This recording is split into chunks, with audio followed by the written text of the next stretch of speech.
this panel in here, and I wanted to set this up. We have Ryan Dawson and Shaykh Uthman. Assalamu alaikum wa Howdy. rahmatullahi wa barakatuh al-Muslimin. Before we really get into the Peace be conversation, upon you. there we go. I wanted to see some ones in the chat. Actually, shout out to Ryan Dawson. He was contacted by the BBC. They were doing a hit piece on me, and Ryan Dawson told the BBC reporter when Sneako came to Japan, all he did was read the Quran and pray every day. So thank you, Ryan. Yeah. Good support from an atheist. It's my way of saying F off. Yeah, just want to chat. Type of one if you can hear me, if everything sounds good before you can get into this conversation. It's good to see you guys. Second stream of the day. We good, everybody? I think you did pray every day, just not all day. Not every day, no. But I did quit drinking, Ryan. Yes. Which is Good. So, That's a win. yeah, it's been a while. Nothing cures alcohol like alcohol. Yeah. Really? Is that true? I see. Well, nothing cures alcohol like too much alcohol. This is my joke, but I see you made your own tea. Sad. Yes. You don't like tea? No, it's just I have women do it for me. Oh. Kate Sneako knows what I mean. Who told you we made our own tea, bro? I'm married. Yeah, there you go. Well, I wanted to set up this conversation because big fan of tea, actually. Me too. I love tea. They have a lot in common. That's what I think this is really interesting. I don't iron my own clothes. I don't clean my house. I don't make my own tea. I don't cook my own food. I didn't get married for nothing, bro. That's right. Well, when I visited Ryan in Japan for about 2 weeks, Ryan barely sleeps. He's studying all the time. And I'm visiting Shaykh Uthman currently in San Diego. Barely sleeps. He's raising his kids. He's always reading. We're in his library with books everywhere. I think that Ryan Dawson and Shaykh Uthman live a very similar lifestyle, but at the same time, they have a lot of similarities in their worldview, but obviously a lot of big differences. For instance, Ryan Dawson is an atheist. I do like the two flags you got behind you, so. That one's custom designed right there. Really? Put it on a bottle too. Yeah. Oh. That's what I drink my tea out of. Does the tea taste better? It does. It's like holy water. So I think that there's a lot that you might agree on and a lot that you might disagree on from hearing both of you speak quite a bit. Recently, Ryan, we were talking, and I was telling you about my reversion to Islam, and I think that your major point of contention between the two of you is, Ryan, you think that there's truth in all religions, but Shaykh Uthman, the one message foundation is that Islam is the final religion and the only correct religion and the correct philosophy for life, and just basically the truth. So before we get into this, I wanted, if you could clarify that, Ryan, why do you think that there's truth in all religions? Well, most things that stand the test of time must have at least some partial truth or they wouldn't survive. But I think a lot of it is it's subjective because it depends on how the person practicing the religion interprets it. And so you're going to have all walks of life from the same type of faith, depending on how much how sincere they are in their belief and how much they put into it. So you could get a Christian like Ron Paul, or you could get a Pat Robertson, right? You could get a Muhammad Ali or a Osama bin Laden, And it's not to do with the faith. I think religion is more like a guide or a vehicle, and you got to blame the driver, not the car, for most of it. I mean, I think there's two different points here, right? The first thing to say that there's some truth in those religions, I would agree with you, right? But secondly, the examples you give are people. Like you said, you blame the driver, so that makes sense as well. But let's talk about the message, right? I believe that Jesus, peace and blessings be upon him, was a good person. He brought a good message. I don't believe he's God, right? Do you believe Same. Jesus is God? Okay. So that would mean that we would agree that aspect of Christianity where they say Jesus was fully God doesn't make sense, right? Yeah, well, it depends on the Christians. Some of them think of him as like the Son of God. Okay. Because Well, they let's talk about separate the being Father and the Son. You can see that in the book of Mark, where they say not even the Son will know the last days are coming, right? Yeah. So it says, even in the Bible, it says he's not the Father. nobody knows the coming of the hour, not even the angels of heaven, nor the Son, but only the Father. Mark 13:32, I believe. 13:32, yeah. Excellent. So then, Oh no. Know everything. What happened? I'm back. My I'm back. screen You just went black. It's Yeah. some people don't want us to have this They're conversation. attacking us. We're We, back though. we won't talk about who they are, but they have hats like mine, except they shrunk. So Okay. Well. what? Shrunk hats? What's wrong with that? I don't think a lot of Christians understand that Jesus is one of the most quoted prophets in the Quran. They have such contention. Who cares if you think he's God or not? Like, do you believe in the message? Yes or no? Right? That's Like, if that's the right way to be, then then follow it. right. So I think me and you would agree that Jesus wasn't God, right? So I mean, that's something that I think Islam also agrees with. So you would agree that aspect of Islam is correct, right? Well, I don't think there is a God, so nobody can be God. Okay. So do you, when you said there's some truth in all religions, but then you say you don't believe there's a God, don't you see that as a contradiction? No, Because every religion believes there is a God, right? no. All right. So let's Not talk every about. religion believes there is a God. Okay. So what Buddhism religion doesn't doesn't have a believe that? God. Pantheism doesn't have a God. Hinduism has multiple gods. Not So everything's monotheism. You know that. okay. So Hinduism does believe there is a God, whether it's a single God and it's a Many single. gods. Yeah. Hold on. Hold on. I got you. I've had many discussions and debates. You can do the One Message Foundation with Hindus who do believe there's one superior, Prabhu, one final super God, and then there's demigods, right? But I'm not really here to defend or give their opinion. But they do believe that there are gods or a God or a superior God, but you don't believe that. So when Christians, Jews, Muslims, Hindus, others do believe there's a supernatural creator, you would say that's not true. Yeah, I don't believe in the supernatural. Okay, so And where also, did people? Taoism and Buddhism don't have gods, and they are religions. Like, they have Oh, okay, supernatural aspects, like reincarnation, for example, which is supernatural, right. but without a god.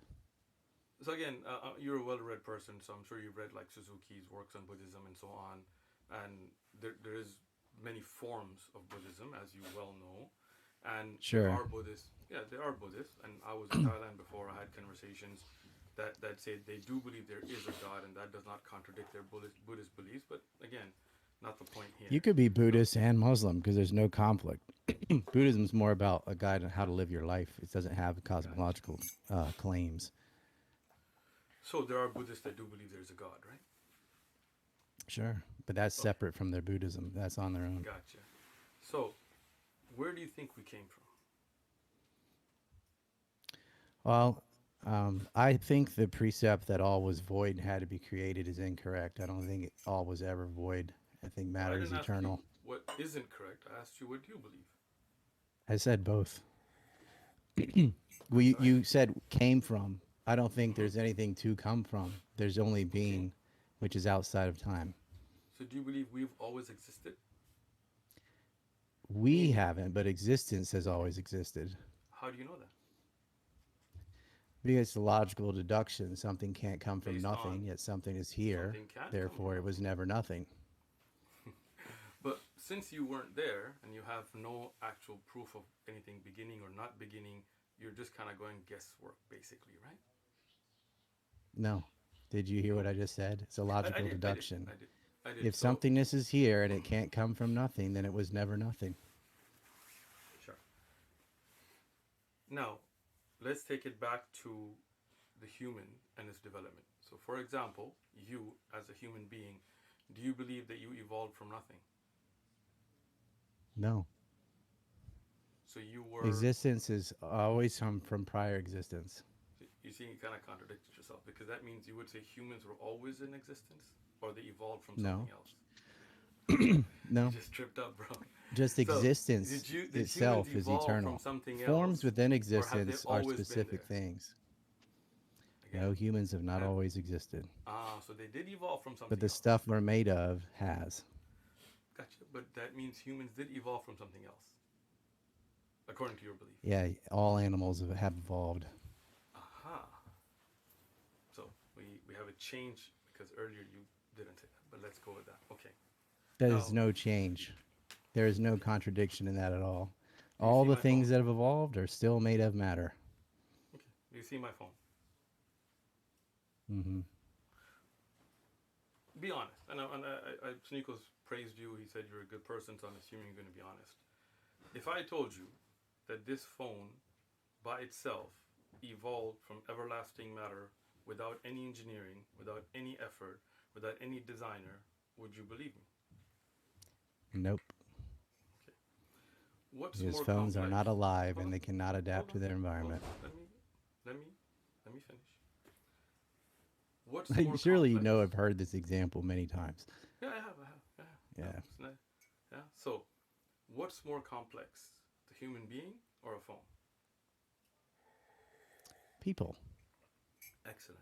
So, you would believe that something less complicated could not evolve by itself, while you would believe something way more complicated without a creator, without a designer, without anybody to fashion it, without anybody to grow it, would evolve by itself.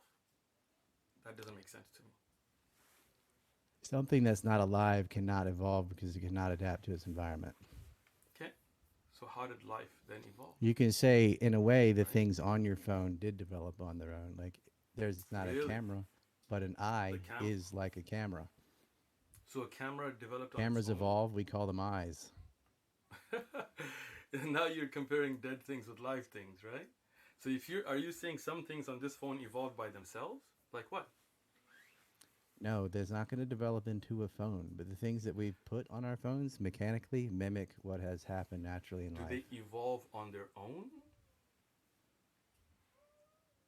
Phones are not alive, they cannot You evolve. said some things on the phone develop on their own. What on the phone evolves on its own? I gave you an example. You have a camera on your phone, which is I do. mimicking something It that did not already exists evolve in on its nature. own. Right, the Nothing camera's on my made by phone. people, but eyeballs Aha. evolved. So nothing on my phone evolves on its own.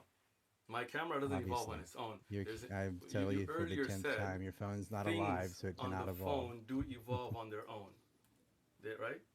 Was Your that phone doesn't statement? evolve because You it's not said alive. there are things on the phone that evolve on their own. You can rewind the stream if you like. And I'm asking Yes, you go what ahead.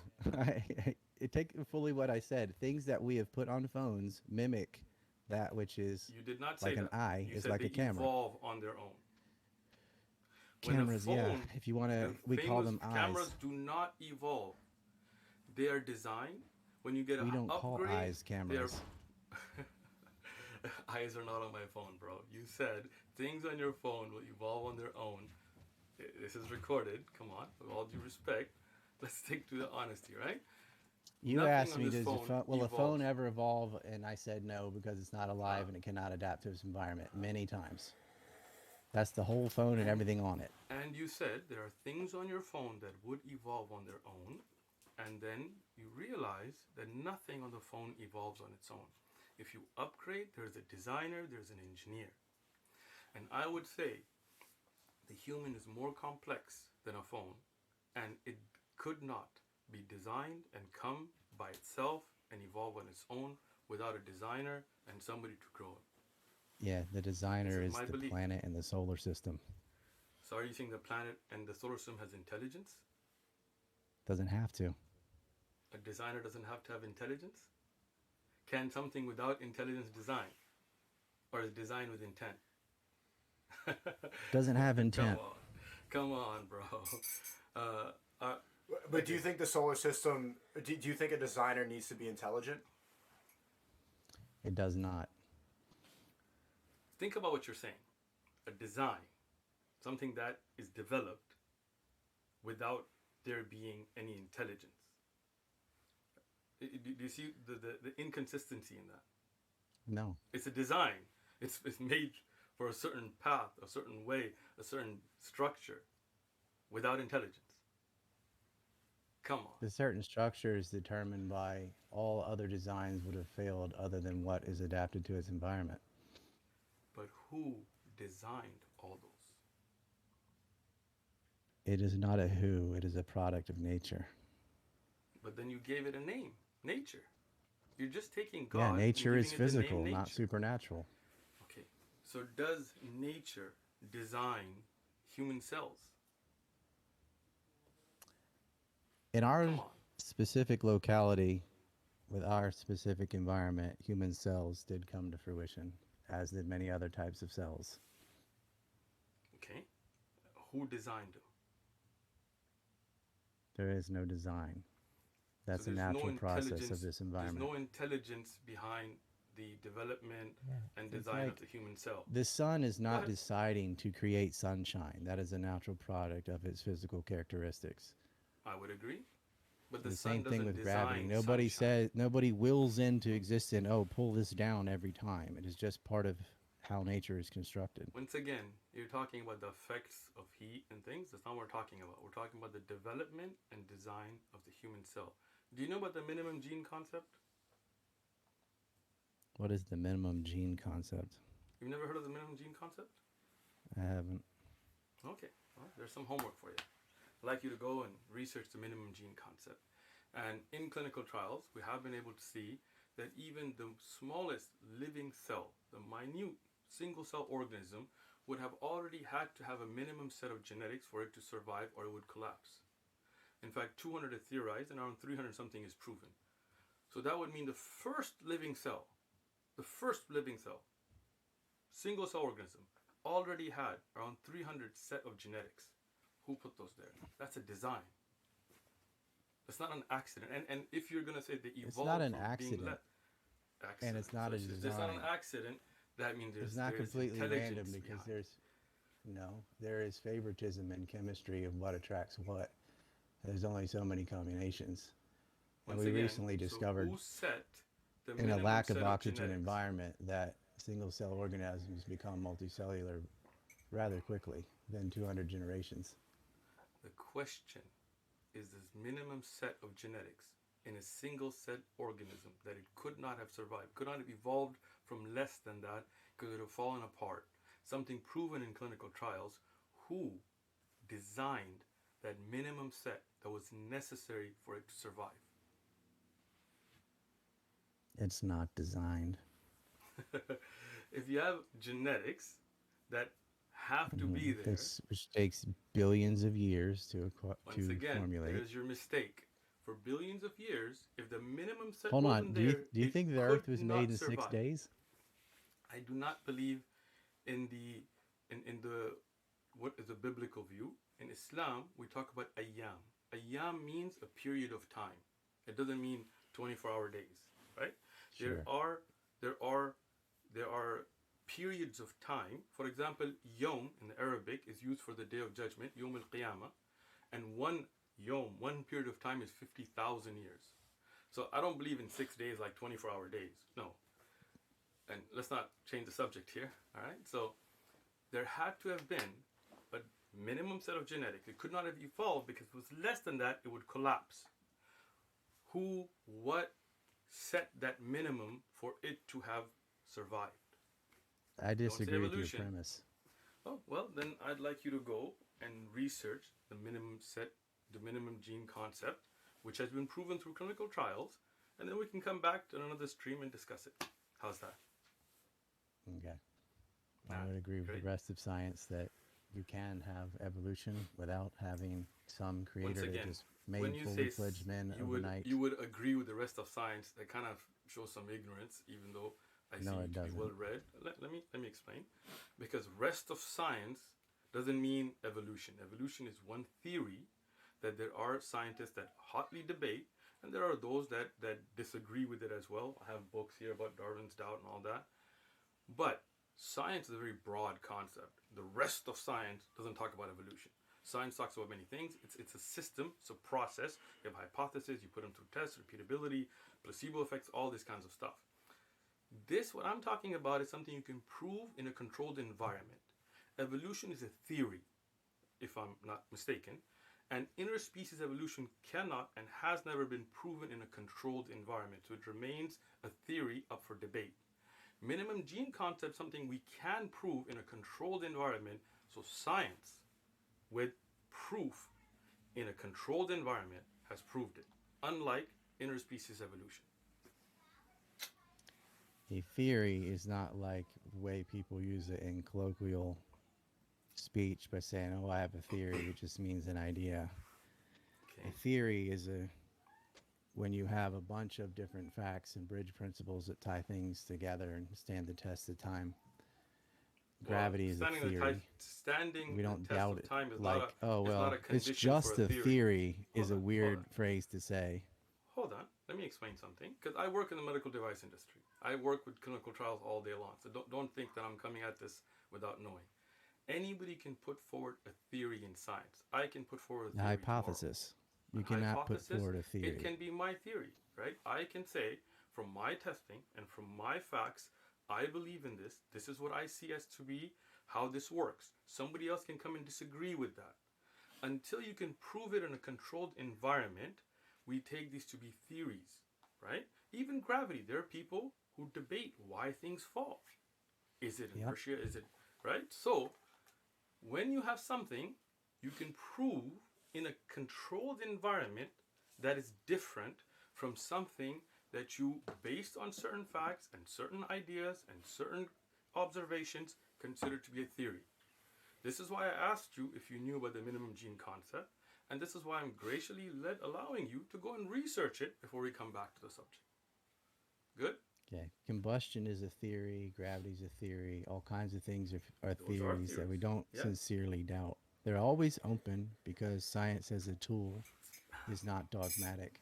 And so anybody is free to disprove any That theory which they we can wish. prove in a clinical trial in a controlled environment is very different from that which we cannot. Now, let me explain that. For example, Neanderthals. When I was in high school, they taught us that there was primates, they became Neanderthals, then they became human. That was a theory, right? Today, evolutionists will tell you, no, Neanderthals were a separate species and humanoids were separate species. So that theory, because you could not prove it in a controlled environment. Now, can Who told you that all people came from Neanderthals?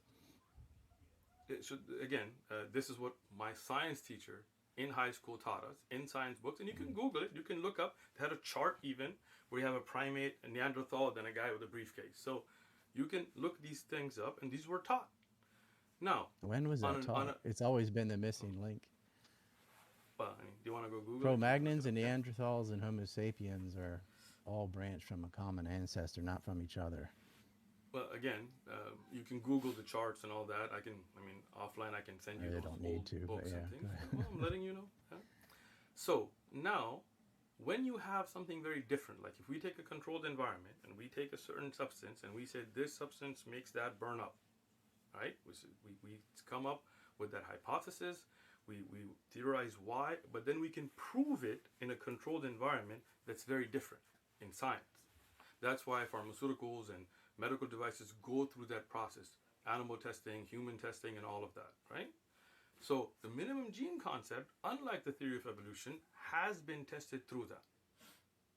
Right? Look it up, research it. You're a reader. We'll come back and talk about it. All right, because I don't agree with that premise at all.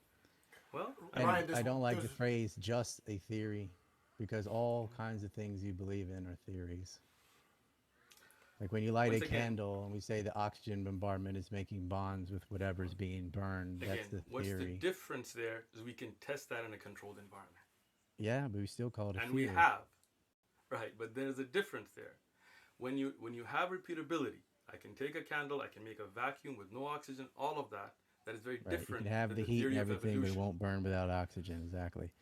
So it is Exactly. So no, reasonable no, no. because Hold of on, hold bridge. on. So that's This is exactly the you're proving point. my point for me because we can Really, test I that. don't We can think so. take the oxygen away. As we say, there must Excellent. be oxygen must be involved somehow in this thing we're calling fire.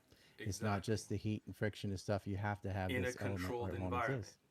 Right. Yes, we can That's take out something the you oxygen. cannot do with the theory of interspecies evolution, and you can do with the minimum gene concept. Thank you for proving my point. Okay, Ryan. There's I one want to thing talk now. that there's one thing that I want you to explain. When we were in Japan, we talked in depth about the Abrahamic religions and about how when they talk about the elites or the people that control the world, you do believe in uh, demons, correct? Well, I like that word for them because to me, if there wasn't any devils or gods or jinn or angels or anything, what would be the most evil thing on earth? And do you believe that they It'd be can? other people, right? I mean, Yeah, yeah. It to would me, the be. epitome of evil is an evil person. I'm sorry. So do you believe in demons or you don't believe in demons? Non-human Well, I demons. just like the like I call people demonic or satanic. I don't actually think there's like some ghost-like entity possessing them or anything. I just think they're an asshole. That's all. Okay, so I do do you? think what I call a demon is a damaged mind. And so you might say you don't think the brain is the mind, you think the spirit is in the brain or something. So you can think it's a demon if you want. I think the mind and the brain are one's a product of the other. And so when you have a damaged mind, or you might say damaged spirit, that's a demon. When somebody's mind is messed up enough to enjoy raping a child, for example, like there are people that get off on that. Something is deeply wrong with them. Something's Uh, wrong with their brain. but you don't believe in like not supernatural demons, then? If there were no people on earth, there would not be good and evil. And Well, even in that's interesting. the That's an interesting Christian statement. and So, Muslim what's faith, if you don't have knowledge of good and evil, there isn't a good and evil because that that's a special quality of people have the ability to reason and da da da da. well, again, please don't speak for the Muslim faith because I mean, with even your good reading. Okay, In fact, we do believe there was good and evil before there were people. There was a belief of jinn who had good and evil, and they had fasad. They used to kill and things. okay, the So gene, don't sure. speak for us. I appreciate that. Now, when you say good and evil, that is an interesting concept. I do want to know, how do you define good and evil? You. I am not the one that defines good and evil. That is a societal thing. Also, if But society personally, considers something to be good, then it's good. no. So is there any such But thing as what's good and there's a evil? lot of things that, for example, there's some things that just about every society agrees on not raping children or things like that. But there's other things like Well, what you eat or again, whatever. hold on. I'm Maybe you sorry. don't believe in I eating would, I pig. would, I don't believe in I eating would dog. disagree with you. There are, I mean, if you go to the Bible and you find about the rapes that happen in the Old Testament, so I mean, let's not even, but I would say, do you say what society defines as good, and what society defines as evil? So if tomorrow all of society came in together and agreed that it was good to rape children, would that mean it's good? No, I'm not talking about what ought to be. I'm talking about what is. So again, the What a question society is, defines as good, we can disagree with it, but it's going to be done. but is it good? No, every society is going to make mistakes about what's good and what's Okay, so bad. so that means That's your why they earlier change, cultures definition. evolve over time as well. Like, Excellent. So look, your we used to earlier think slavery definition. was okay, including in Islam. We now Great decide point. it's not. No. We never had Yes, slavery in yes. Islam. We have ghanaim. Look, again, please don't speak for us. You can ask and I'll Okay, explain. well, they practiced slavery for over 1,000 years and didn't have a Once problem with it. again, They also once have a again, divine right of kings, don't have a problem with once again, monarchy. Like, once that's not a again, deniable monarchy is thing, but not an that was a Islamic cultural thing. You concept. say, well, that wasn't God, that was the people, and they just got it wrong. Like, well, same Once difference. again, if you're going to ask about Islam, then we're going to the Quran, we're going to go to the If you want to Sunnah, ask we're going to. about history, Islamic countries had slaves. That is true. But when you say Right. Islam, that is very different from Islamic. Islamic countries have corruption. Christian countries have homosexuality. That doesn't mean Christianity allows it. So what you're ascribing to. Okay, but let's not get off the subject. I asked you what is good and what is evil, and you said what society deems. Is that your definition of good and evil? What society deems as good is good, No, and what no. society deems as evil is evil. What's good and what's wrong and what's right Uh is huh. different than good and evil. Okay. What's right is what's true. Okay, but again, you're What's jumping from good that because is a is it decision is it that we okay make to based steal on our or own not reason and steal? empathy. Is stealing evil? Yes, I believe taxes are evil. I like how you use humor to get out of the question. Is Doesn't stealing get out of the evil? question. Like stealing's wrong, but I can Why? think of a Oh, hold on, situation hold on, where hold on. I Why? can think of some Hold situations on. where it's not. The question is, why is it wrong? Why is it evil? What What if is the harm you're society? producing on other people? Ah, so if you produce harm on other people, that's evil? No, you're making specific into something broad. Look, again, what's good and what's evil? There's a In question the you're jumping. example of stealing, you asked why stealing is wrong, and I said because of the harm you're producing to other people. Then you jump to so Okay. you can't do any harm to any people. I can do harm Oh, to people. I can do harm to somebody bad, so why right? I isn't could your stop a harm thief. evil? I can harm somebody who's trying to steal from someone else. Okay, so why That is doesn't stealing see evil harm then? itself isn't doesn't what is not what But, constitutes it. but do You you have see to the have hypocrisy context. there? The There's not hypocrisy any there is, hypocrisy there. hold on, let me speak. I'll let you speak. Is you said stealing is evil. And the reason you gave for that is that it harms. And then you said some harms are not evil. Who makes that decision? Do you not see the difference between a Did subset you of a hear my category question? and the broad category? Did you hear my question? Who I makes that did. decision? Did you hear my response? That wasn't a response. The Yes, it question is. is who makes that distinction of this harm being evil and this harm not being evil? All of our judgments about good and evil are made by us, So we and that's the decide what's game. good and evil. Yeah, because that whole concept of a good or evil is from people. Okay, so for example, a crusader that says that raping and killing here in the Holy Land, for example, for a crusade or holy cause, or a terrorist from ISIS saying that you can rape and steal, but they deem that to be good. Is it good? I would disagree with them and say it isn't good, but they Okay, think it's good. so then you would And you say there end is up in a no. situation of might makes what is. So then might determines good and evil. No, might just determines what's going to happen. So in the end, then you're saying that good and evil are all subjective to people's own opinions. So if society decides that it's good to have slaves, then it's good. And if society decides it's evil to have slaves, then it's evil. Is that your premise? If a society decides to have slaves, there will be slavery. I'm being Is it descriptive. good? I'm I'm not not being asking whether it will prescriptive. happen. Again, you're jumping from whether it's good or not, No, I'm right? I'm not. not saying It was if society morally when decides to rape children, society it will accepted happen. slavery. Okay. There were people who we like. For example, I'll give you another example because we don't have slaves anymore. There are a lot of people that circumcise their sons. I think Okay. that's just genital mutilation and horrible. Why would you cut off a piece of someone's penis? It's crazy.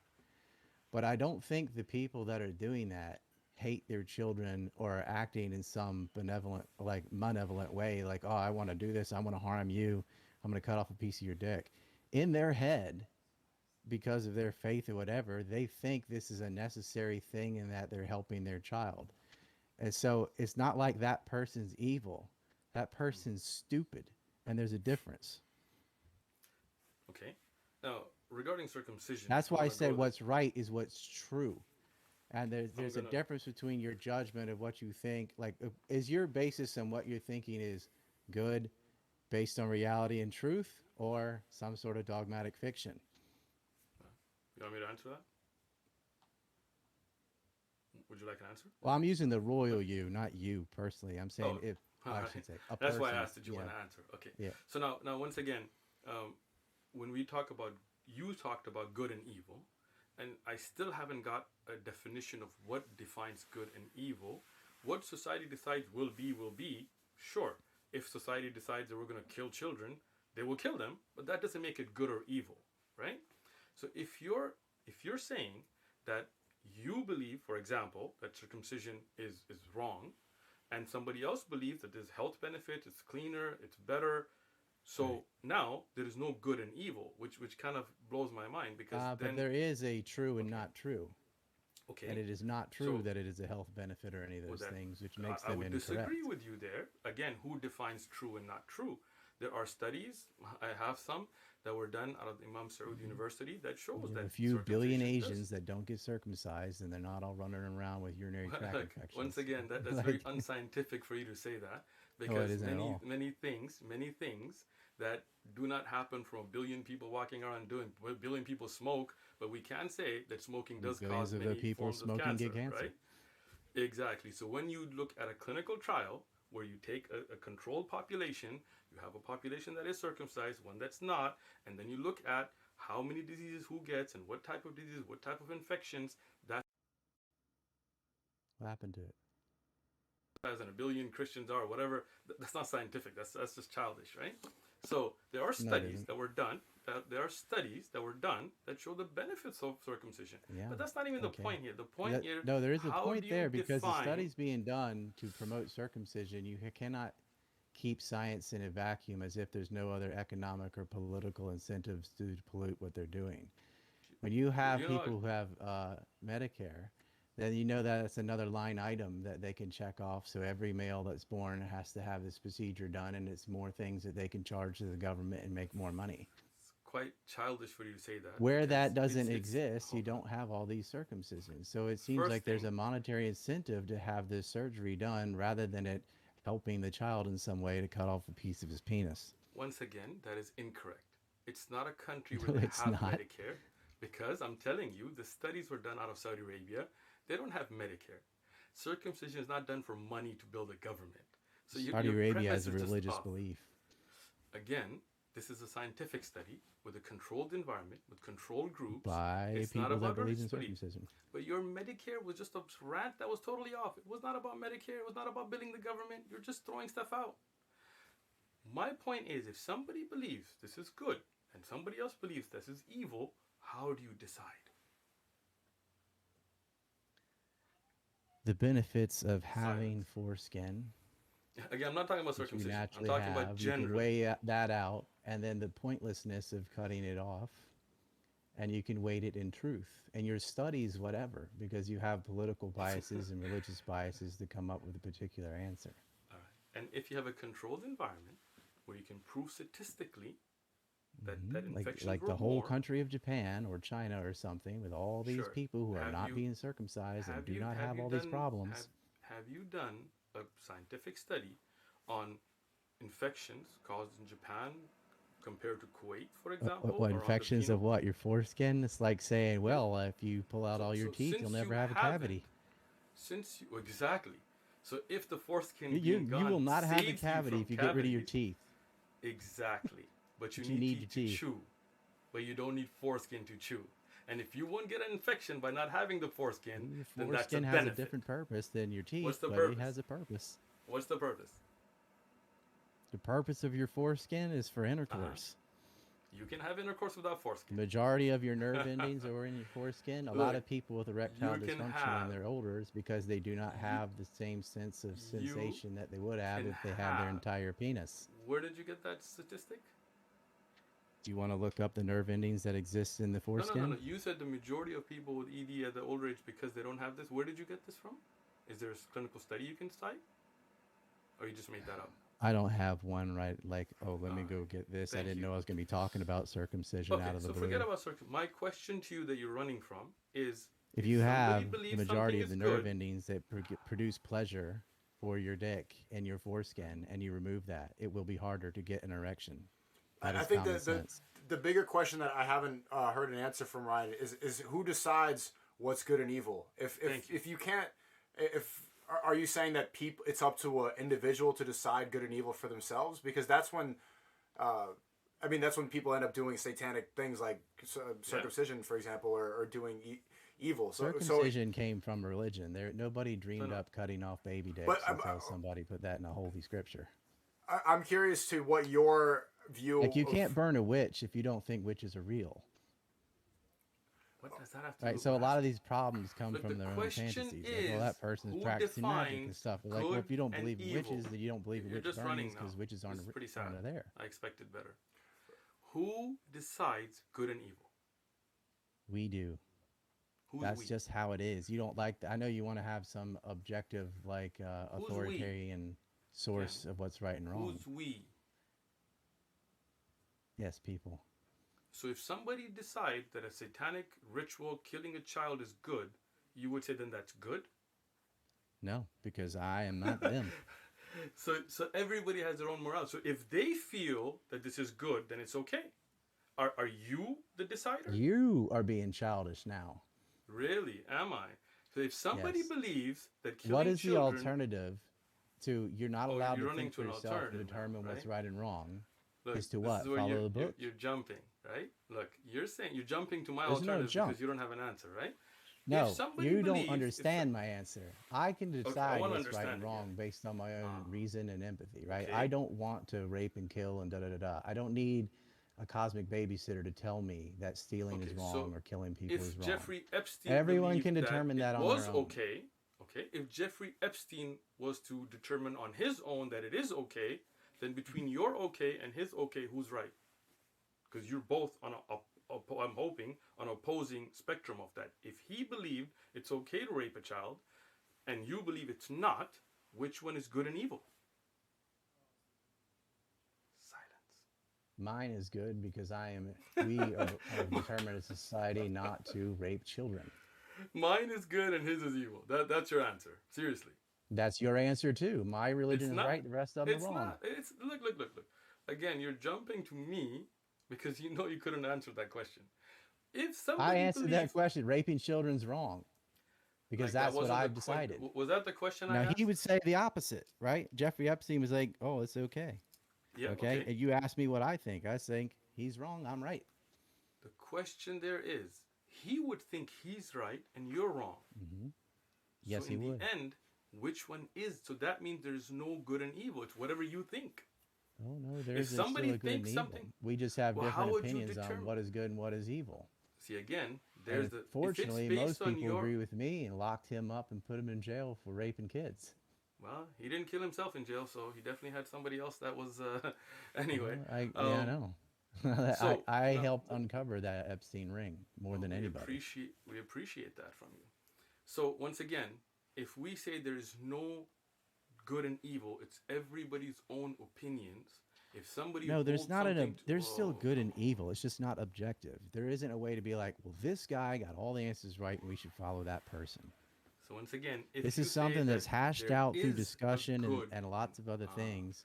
so You if don't you say have, there, like, not killing people is a pretty dumb example because almost every society, whether it's secular, religious, or not, has decided not to kill people. It's in their own interest. I They would could be killed. definitely Their kids could disagree be with killed. that They don't because want that to happen, so they're not going to do that. almost every society finds reasons to kill people. You can see Ukraine, you can see Palestine, you can see the wars in Iraq and Afghanistan. Almost every society finds a reason to justify killing people. That is a fascinating thing because every Thank you. society has laws against murder, and yet the government is above it. Exactly. That is exactly my point. That every society says it's wrong to kill people, but then Right. they determine when it's okay. And if Including the Russia Middle determines East. it's okay to kill, look, I'm not trying to defend the Middle East. You think as if I'm here to defend the Middle East? No. If the problem is, again, you have fallen in your own trap here because No, what if you you think said. we are all Hold on, Muslim, that let me killing finish. would stop and governments wouldn't still attack Wow, each other, did I say that? I'm Did I say asking you that? that. Did I say it? Okay, so this is the problem. We're not finished with the idea of good and evil, right? As you were saying, that if somebody believes something is good, then it's good. And if somebody No, believes Dave. it's evil, it's evil. Then when No. societies One say it's person doesn't okay get to to. say You just said what that is earlier. good for Epstein. everything. It is a belief. A Okay? belief by You who? don't have objectivity on something that's subjective. Okay. So if somebody believes as a I society cannot that. say chicken is good. I might like it, others don't. It's a Sure. subjective thing.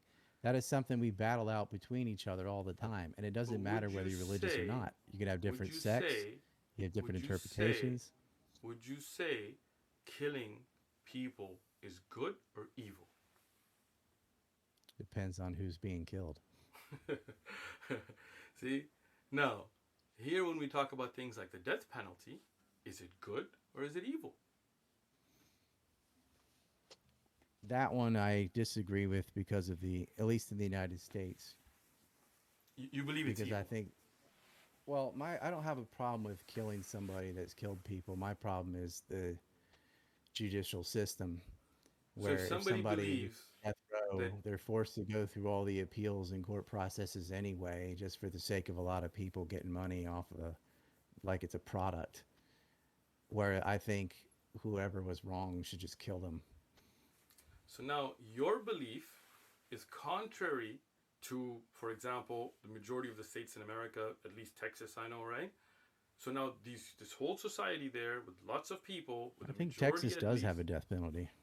That's what I'm saying. Your belief that death penalty in the United States is wrong is against that majority. So they think this is No, good, and no, no, they don't even discuss what I just said. They're just deciding whether or not it's right to kill someone or not kill oh someone. no, no. I don't have When a we have, problem with killing a bad person. I have a problem with the way it's processed and how expensive it is. okay, so those countries that do not believe in the death penalty at all, and they believe it's evil, even if it's a bad person, between you and them now, good and evil is different, and that's a whole society, right? Yep. So who's right and who's wrong? Who's evil and who's good? I mean, there is no good and evil. It's subjective to everybody's own opinions. If that No, it society just means tomorrow good and evil decides, subjective. That's all it means. Doesn't mean no one says evil doesn't ah, exist. We all think there is an evil. We just disagree about what it is. well, I mean, there are people that I've spoken to that believe there's no such thing as evil and it's all just anything could be good and evil, but that's all different. Then hit them and Now, see what they think. yeah, well, So how you now don't believe in let's, evil, then kick them in the nuts. Like, was that yeah, wrong? yeah. I mean, there are people that I've spoken to, Buddhists actually, that said, if for me to defend myself, even if you hit me, would be wrong. And if you hit me, that was part of my whatever, so it's nothing wrong with it. But that's not. My question to you now James. that gets to be is like, yeah, Jainism. There you go. Now, if we have no subjective good and evil, and every society comes up with their own laws and ideas of good and evil, then that would mean if the society tomorrow comes together and decides that homosexuality is good, then it would become good because this whole society's come together to agree on that. Gay marriage, many states, I think majority in the U.S. now Yeah. allow it. Does that mean it's good? You see, you fell apart right there, buddy. I mean, I've said this like 20 times. Hmm. Whether or not the society decides is good doesn't mean it's good. It just means that's what it's going to happen. Okay, so that would mean Right? So if that there's a society. society that has the death penalty and another one that doesn't have the death penalty, they are just going to disagree about what they think is evil, and that's how it is. Okay, so that means there is no good and evil because whatever people's ideas are define it, right? So if There's a good and if evil. There just isn't an objective way to decide which one is correct. so again, that would mean we have no measuring stick, right? We have no way to determine that. If somebody, a person, decides it's good to rape children, you're saying then that's it. That's become good to them, right? No? And it's Well, your it's opinion good to against them, theirs. but he doesn't live in a world all by himself because the children Excellent. don't like being In a raped and they world, in a decided it's not world, good. in a world, if and in a world that majority goes saying homosexuality is good, then would you say that your minority view that gay marriage is wrong because we don't live in a world by ourselves? Obviously, whatever my own view is my view because that's what I believe is right and wrong. It Right, doesn't but matter to me but what the that's not society good and says, evil, but I am right? still going to have to obey society's laws or they are That physically going is to put true. me in a cage. Look again, obeying laws isn't the question here. It just means that there is no definition of good and evil with you, right? Anything can be good and anything can be evil, including the exact same action. I have my own moral code for what I think is right and wrong, but I I'm am not sure you king of do. the And universe and I do Epstein not had get his to own make one. everybody follow what I think. Yeah, Right? So I that's am true. going to have to, through conversation, whatever, I can try and influence people to say, hey, you shouldn't do that, you ought to do this. But that is just where we live. I mean, that is how it is. You can talk about, well, it shouldn't be that way. Guess what? It is. We do have societies that decide stuff is right that maybe you and I are like, that's fucked up. We shouldn't do that. Yeah. But hey, they're gonna. And we have, So even within, the same areas, you can look, contrast the past with the present. There are things that we find very abhorrent now that were okay in the past. And it wasn't like the people doing them thought it was wrong but did it anyway. They honestly didn't even think it was wrong. so that action then, is it good? Is it evil? So I would say to figure out the best path to figure out what is good, since you don't want to fall into cultural relativism, is to find out what is true. And so, for example, when a baby's born, it has a little piece of the umbilical cord still on it. You shouldn't just tear that off. We know that now, because you can actually cause infection. You can harm the baby. Now, you could have a society that believed in some voodoo, whatever, that just they burned it off or whatever, and a lot of their kids would die. Now, you can say, even within your own society's moral value set, you value life more than death, right? So you don't want to do things that will cause someone to die. And so they agree, yeah, they want the kid to live. You want the kid to live. Okay, well, is your action causing that to happen, right? Letting it Okay. fall off is better than pulling it off, right? And that's something you say you can clinically So test that or whatever. You can just figure that let's out. use So you that can system. say tearing it off is wrong because it doesn't match reality. You can say, well, it's ugly and it's not piece of the baby. We're just gonna rip it off. You can whatever what your reason was. Guess what? It doesn't match the truth. The truth is doing that will harm the child. Not every time, but more often than if you just let it fall off.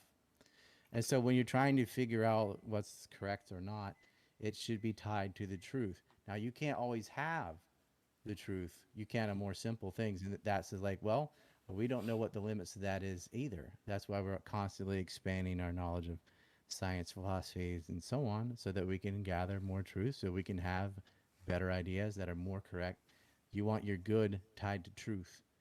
If your good isn't tied to truth, eventually, like you can think whatever you, but you will be incorrect, and that's what I say is bad. And then if you're knowingly doing bad, then it's evil. So let's use that system and your system about what looking at truth and tell me, is abortion good or evil? It's good because the majority of people getting abortions are Democrats, so it ends up being a net positive. And I don't know that to be a fact. First off, I think that's an assumption. But secondly, you didn't answer the question. You just used the joke to kind of jump away from it. That's not a joke. If more Democrats are not born, that is a net positive for society. Those children could have ended up being Republicans, Democrats, Independents. You don't really know that, Most right? likely, you are what your parents are. That's really your answer. Come on. Okay, let's say that I they mean, you weren't going have to be to decide, Democrats. like, okay, they might all live, but they're going to grow up to be Democrats and end up doing more harm than if they just died as a baby. That's not a Okay, fair okay, question. well Because come then on. how about abortion for non-Democrats? Yeah, I think I like I'm how you got against out of that one. abortion. Ah, I don't interesting. believe it's a baby, but I believe it's supposed to be a baby. Like you could say, well, that's a fetus and that's an embryo, and I agree. Like a fetus is not a baby, an embryo is not a baby, but it has a teleology, right? Like if I went and destroyed all the acorns, technically I didn't cut down any oak trees, but you know that one comes from the other, and so I don't think you people should be getting abortions unless there's some weird circumstance, right? Like you're gonna kill the Okay. mom or something, but that's almost never the case. Like 90 something plus percent of abortions are people just lazy and using it as birth control. So it's bad. Evil. I think so. But I don't think the people getting them think the way I do. So using your truth and you didn't come up with an answer because you just said I think so and they don't, right? So your system didn't give us an answer. Well, that is how it is, isn't it? So then you don't have Does an that answer. not match reality that I can think is wrong and people do them anyway? But then that's the point. That's the point. It's not whether they can do it or not, whether it's good or evil. And you said we've tied to the truth and we tried, but then with abortion, you didn't have anything. It's just what you think. Somebody else may think it's not a baby, it's not a fetus, it's embryo right Would now, and this, and would I you can like do to it. explain the alternative to where it is not what I think? I mean, I gotta Sure. think either I'm gonna be for it or against it, right? Or indifferent, I guess. It's Well, still gonna again, be what it is, you being for or against something doesn't mean it's good or evil, right? right? But But that would it just mean shows what I think's evil or not. exactly. And So if I somebody else personally feels would the not get an exact, abortion, I'll let you but finish. somebody else may. Somebody else think I'm too young to have a kid. This is gonna ruin my life. I won't be able to take care of this. Whatever goes through their head, that's their decision. So that means you Uh, cannot give an answer whether abortion is good or evil. It's just whether your opinion is good and somebody else's. and I don't have all of enough that. confidence in my opinion to tell other people what they ought to do with their reproductive organs and stuff. I'm just saying I wouldn't do it. But then you have no answer whether it's good or evil. Well, I wouldn't do it. That's not an answer. I wouldn't do. I wouldn't drink, green broccoli juice. I But that think doesn't it mean ends it's up evil. being good because what I said about Democrats. That's just running from an answer. That's just making a funny. Anyway, so So, I mean, but what's the point? Like, you think abortion is bad, I assume? So do I. So what? It yeah, sounds like you think it's evil. right. Uh, I believe taking human life is evil. I think it's And wrong. I don't think it's evil because I don't think the people you doing ask it me. Let me tell you what I believe. see it that way. Right? Whether somebody Yeah, what do sees you it to think be about evil or abortion?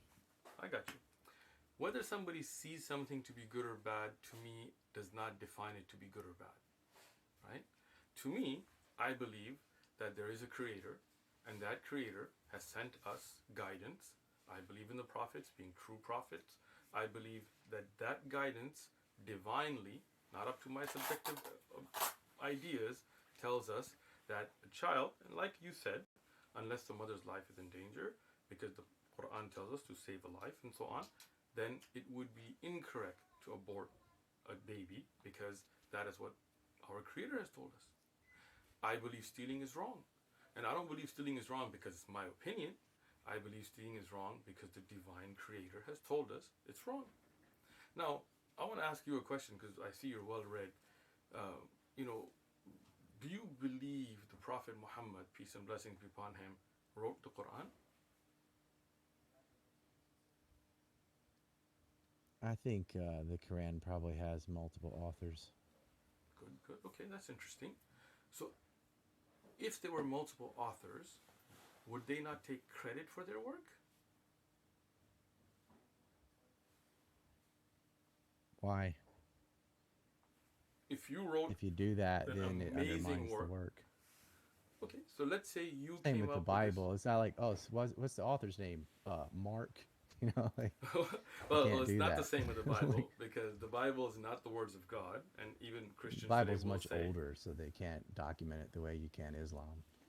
well, again, being older isn't really the issue. The fact that you have anonymous authors and so on, and you have no connectivity, and the earliest Greek manuscripts are from 4th century, that's the issue. But that's not the point here.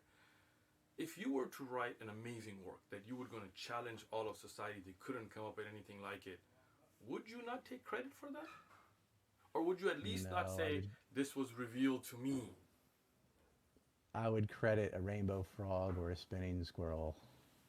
Really? The Sneako knows what I'm talking about. I've made amazing work anonymously because of the pushback that you're going to get for it. So, if you would make it anonymous, why would somebody ascribe it to the Prophet Muhammad getting revelation? No, I just think people added on to what a great man made of something, and people are going to add. They have something that has an authoritative source, right? And it also is political because it sets up the political system of the sultans and the divine rule. And There's so no there's the sultans temptation in there the of Quran. any Again, I'm government to sorry. go, oh yeah, and he said this too. I'm sorry. Where in the Quran does it mention sultans? You don't have monarchy in the Quran? You do not. I'm shocked that you don't know Was, this. where in the You Quran told does me it he's well talk about read. a representative democracy where people vote Wait, and I'm have a sorry. Where's constitution? monarchy in the Quran? Here, can you hand me a Quran? Give me that one right there. This one right here. Arabic right there. This one? Yep. Here's my Quran. Please feel free to Google it and let me know where there is monarchy in the Quran. I'm waiting. You want me to Google monarchy in the Quran? No. You said the Quran sets up monarchy and sultans. I'm asking you to give me evidence for what you said. Your statement should have some evidence. You can't just make wild claims, right? So you said the Quran sets So up there's no sultanates. divine right of kings in the Quran? There are no I'm kings asking. in the Quran. No, this is the better thing you should have asked to begin with. We don't have monarchy in the Quran. We don't have divine right of kings in the Quran. Kingship is not an Islamic method of There's governance. no system of government in the Quran. There are, but it's not a kingdom, and it's not a monarchy, and it's not a sultanate. In fact, the Islamic method of governance is the most qualified, should be given bay'ah and put in leadership. It has nothing to do with your father being king. If you didn't know that and you claim this in the Quran, I feel quite disappointed in you making statements about the Quran without evidence. I'm just looking at historically, they always had monarchs. Once again, All the Muslims followed a monarch. that is not true. Historically, you're also incorrect. For example, Abu Bakr, Umar, Uthman, Ali, they were not monarchs. Their children did not become kings after them. You're wrong. Historically, you're wrong, right? There have been Muslim kings, there have been Christian kings, there have been Jewish kings, there have been atheist kings. I'm not talking about that. But you said in the Quran, and now you've been caught as making a Christianity claim has about the the divine Quran. right of kings. Are we talking about Christianity, Sneako? No, no. Did he say the Quran? You I'm brought up the asking him to example show. of Jews and Christian and atheist kings. You said in the Quran there's a political sultanate system of monarchy. I'm just asking you to provide me a verse or any evidence, and I'm allowing you to Google it if you like. Ask, helpline, call a friend. It's okay. I'm right here. Show it to me. I'm wait. not going to argue with you about the Quran. I'm going to argue Thank you. with you So, about so history. your statement earlier was incorrect. So there's there is no no- political system in the Quran other than what you said. People of merit are supposed to govern. Go ahead. First thing, even the Khilafah and how it's set up is not in the Quran, right? Yes, the Quran talks about the prophets. It talks about the great work that they did. Some of them, they were leaders amongst their people. Some of them were not, like Moses, like Yaqub and others. There's no kingdom. There's no sultanate. There is no monarchy in the Quran. Sorry. That statement is factually incorrect, right? Now, if you're going to ask what is the Islamic method of governance, then looking at history in the time of the Prophet, when the Prophet was passing away, he didn't say, my daughter is going to become queen after me. Fatima was alive, his other daughters. He could have, but he didn't. That's not Islamic, right? Abu Bakr was the most qualified. Monarchy doesn't have to be hereditary rule. Once again, a monarchy does have a succession based on either a tribe or a family, right? Right? But Sometimes that's not how it Islam does. works. That's how Islam works. They looked at the companions, they found the most qualified, and that was Abu Bakr, who was not the child or brother of the Prophet ﷺ, and they chose him Who to be is the they? leader. The Muslim Ummah, the Sahaba, the companions, when they came together after the death of the Prophet, and they consulted. I have a series, if you want. I mean, just, it's on the One Message Foundation, also in Masjid about the life of the Prophet, and when he died, peace and blessings be upon him, and who became the leader after him, and how he was chosen. And I give references from the books of Hadith, from the books of history. You can go learn. So the next time you make a So statement, the it will be on companions education. decide who's going to be the new queen or king or whatever. Yes, they will look at who's the most qualified. They will come together and they will elect them. Okay, so they decided to have a monarchy. No, It's just not it's not a hereditary rule. monarchy, It comes from the because companions. the next person to be chosen was again not related. Umar. The next to be chosen. That came doesn't together. matter whether it's chosen by a council or whether it's hereditary rule. You have a monarchy, you have a ruler, an authoritarian ruler that gets to make the laws and is the system of the government. Again, that is once again wrong. But let's see, what is a monarchy? There's no once again. So, the monarch and royal family. Like you of a don't have country, representative the government. monarchy. The monarchy Nobody's focus voting. on- None of sorry, that's hang on. happening. Again, once again, you do have votes by the leaders of the different communities who come together, like the electoral college, Well, they get who the have vote. been Yeah. chosen by their people to represent them, the Ansar, the Muhajirun, for example, who came together and they put forth names of who's the most qualified, and they were chosen. And after Very them, similar to they- Native American chiefs. what does that have to do with? You have a council and they decide based on merit who is going to be the governor of whatever. Sure, is that a monarchy? Yes.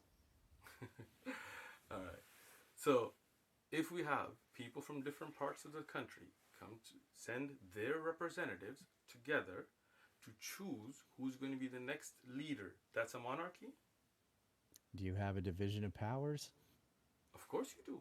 You have Right? the shura. You do? You have, yes, you do. You didn't know that? You have judges, right?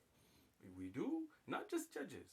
Even if the Khalifa makes a ruling against the Quran, against the Sunnah, against the laws that are there are people, like we see in the time of Umar, in the time of evidences of It why cut it's out wrong. again. Now I'm back. So you do have your checks and balances, of course. You have khulafa that were taken out of power. There are khulafa that were reprimanded. There were leaders. They're again. So I think you haven't studied history properly for Islamic history anyway. So I would suggest that, I've got a series. You can watch through it. It gives all the references. You can check them yourself, and then you'll know how it works. But that doesn't come back to why the Quran. You said the Quran, political and sultanate monarchy, and that's all been proven wrong now, right? So, my question to you again is why would some No, it's group not of proven authors? wrong. You just went on a long tangent about how they were elected by the council instead of it being hereditary rule. You still ended up Sneako, with it. did our friend here actually say that the Quran has political bias and a sultanate and a monarchy system? Yes, You, because you, it does. And then you went on and say, Where well, is it it? wasn't because Okay, it where isn't is it? because his son I'm wasn't the sorry. new prince. It comes from That's a not in the council. Quran. Where in the Quran is it? You said it's in the Quran. I have the Quran. Where in the I asked Quran is the you, sultanate? what political system does the Quran support? And you Once said, again, well, they have this system of and governors from this council, I or think you not didn't hear governors. me. I told you the Quran What'd you does not call say them? that, right? That's not in the Quran. You asked me the You had a Islamic name for the system council. through history, right? The history that you were talking about is different from the Quran. If you say that's what the Quran, because we're talking about the authorship of the Quran, then I'm asking you where in the Quran is the monarchy? Where in the verse, chapter and verse, please? Monarchies predate when Islam was invented, so they don't have to say, "Oh, well, let's make it monarchy." You just have to Okay, keep what's already there, and they just came up with a system of how we're going to decide who's going to be the new leader. let's hear a non-biased opinion. Did he say that in the Quran there is a sultanate I'm pretty monarchy sure you said system? that they talked about monarchies directly in the Quran. So now I'm It asking where in supports the Quran? the system that results in having sultans, kings, Is emperors, that what he whatever, said originally? because you did not change from the system of government that existed before the Quran was written. Once again, that's incorrect because the Arabs had no king. Arab tribes were all not autonomous. They didn't have an army. They didn't have a king. So my question to you is: you Because the said the Arab Quran tribes were not one country. They had chieftains of different exactly, tribes of different local areas. exactly. So they didn't just keep So a that's prior just smaller system. countries. They didn't have a monarch. The Quraysh didn't have a leader even. Did you know that? Again, well, you're saying the Arabs. No, So no. what? Arabs had Because leaders. They that's just the didn't all have society. the same leader. That doesn't matter. Once again, they had no They don't central have the same authority. leader now. They didn't have a central authority like the Kingdom of Saudi They Arabia still has a don't. king, right?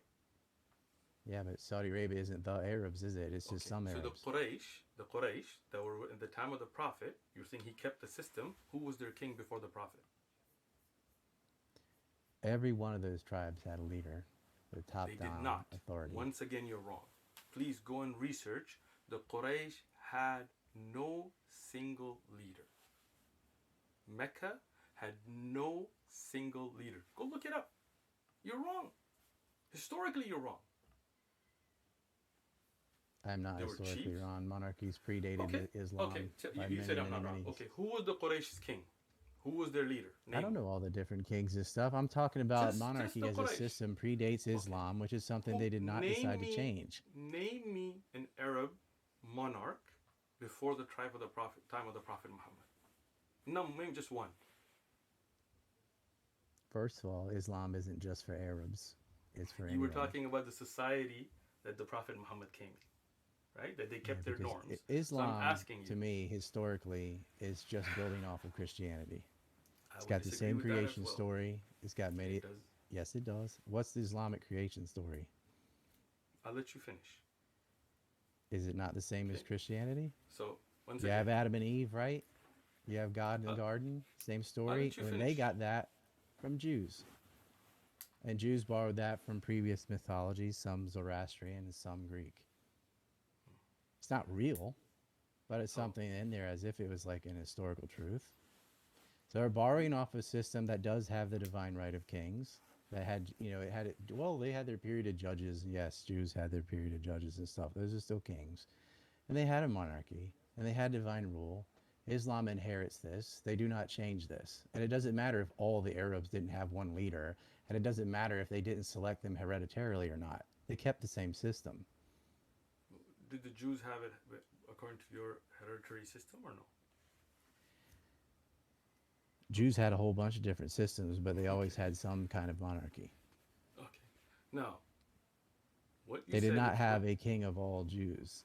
Jews copied a story, an Exodus story of Hyksos in Egypt, that they adopted as their own. But Jews are from Western Jordan. They came about 500 years after the people. Their claims of being exiled out of Egypt and going right through the Red Sea is not historical. King David, although it is a monarchy and a king, is not a real person. King David is a character like King Arthur that they can believe he was a king, but it doesn't. There's no archaeology or anything to back up a King David. It's some or a King Solomon. But even in their mythology, they still have kings. They even have a kingdom of heaven. It's always a kingdom. It's always the only system they knew. Okay. Christians come and they adopt the same thing. They're not going to get rid of kings. And there is, and we, of course, the Romans are going to look at the advantages of monotheism, concentrating the wealth under one roof, whereas polytheism, you have to compete between different city states and different gods and goddesses. You can consolidate the wealth, build a massive army, and it becomes a campaign of kill, convert, and collect. It was beneficial to the government systems to have monotheism because it propped up the justification for its existence. Why do I get to be the king? Because God said so. Before that, the Very pharaohs said they were God themselves. Like, oh, I'm not even representing God, I am God. cool. And enough people believed that and went along with it, and they got to rule. Now, Okay. for a long time, it definitely was hereditary rule. And over in Europe, it was hereditary rule. And if they didn't heir a son, they would find some cousin or marry some other royal family or find some loophole around it. The council system is better. It's still a monarchy. Okay. Just waited for you. Didn't want to be rude to Well, your you comment. asked me if there was any other authors other than Muhammad, and I think, yeah, governments probably added their own Right. Once because again, all that's they need is one window of power where they can insert things. And you're like, wouldn't you take credit for it and be anonymous? No, because the purpose of it okay. isn't to get credit for writing something, it's to control the public. So you're saying, and because the Quran was revealed to the Prophet Muhammad, who was around the Quraysh, peace and blessings be upon him, around the Arab, that there was a I mean, I Arab that. understand you think it was revealed to him. No, I think just he just like, wrote it. can I speak? Like I listened to you that whole time. Can I speak? I listened to you for a Uh, long time before that. oh, all right. I Then mean, I'll like, let you finish. I I'm not understand you think interrupting it you. was a divine revelation, and I Yeah, I disagree. do. I think a smart 100% I person believe just that. wrote some books. Okay, so who's that smart person? Why would that smart person not take credit? Why would he let another illiterate man take all that credit and be raised as the prophet of God and have authority? Why would that smart person not be like, hey, I'm Oh, going to to pull be these powers? And who's that smart person? Let me know then. Muhammad couldn't, peace be upon him, couldn't read or write. Okay? So who's that smart person that you believe wrote it? And which is funny because earlier you said there was a group and now you're saying a smart person. So that's kind of a contradiction right there. But first thing is, you said the Quran I talks don't about think a group monarchies and came sultans. together and created the Quran. It starts with one author, and then other people Uh, add to it. who's I've that said one that the author? whole time. Who's that one author? I don't think it was revealed from God. A lot of it they just built off the Bible. They have the same Simple creation question. story. They took a lot of the same stories. Jesus is one of the Simple prophets. question. Elijah's the prophet. Moses is the prophet, right? They built off of That is true. religions that existed already That that is not other true. people wrote, and they are written by people. They're not divinely inspired. The Bible is just, they ought to spell it Buybull. Some people wrote those books. And But people wrote those books because those books have mistakes that can a you tell me a cosmic mistake in the creator of Quran? everything wouldn't get wrong. Can you tell Well, me a mistake in the Islam's the Quran? updated version because they got to look at the mistakes of Judaism and I'm sorry. Christianity and fix it. You said they have mistakes. So I just want to hear one mistake in the Quran. The creation story, That's a mistake. it's definitely not real. Wait, I'm sorry. How is that a mistake? You yourself said, what do you think happened, how people got here? Tell me the Once Islamic again, version. you said it's a mistake. So my question Yeah. to you is, how is that a mistake? Were you there when creation started? No. So then you cannot say it's a mistake. Would your opinion Well, how you can't creation say it's began? right. You weren't there when it was created either. Did I say it was a mistake? I did not. You claimed it was a Well, you mistake. can't say it's And right. the You weren't fact, there. the fact, Like by the your own fact. standard, by your own Oh ridiculous no. standard, if you weren't there, so you don't know, you weren't there, so you don't know either. Once again, I did That's not why claim we to be don't there. determine these things like that. The Earth is not Oh, made in 6 days. And you already admitted, like, well, I don't think it was actually a 24-hour day. It's just a time period. It's like, okay. that's not admittance. I clarified that to you. That's an Islamic belief. Right.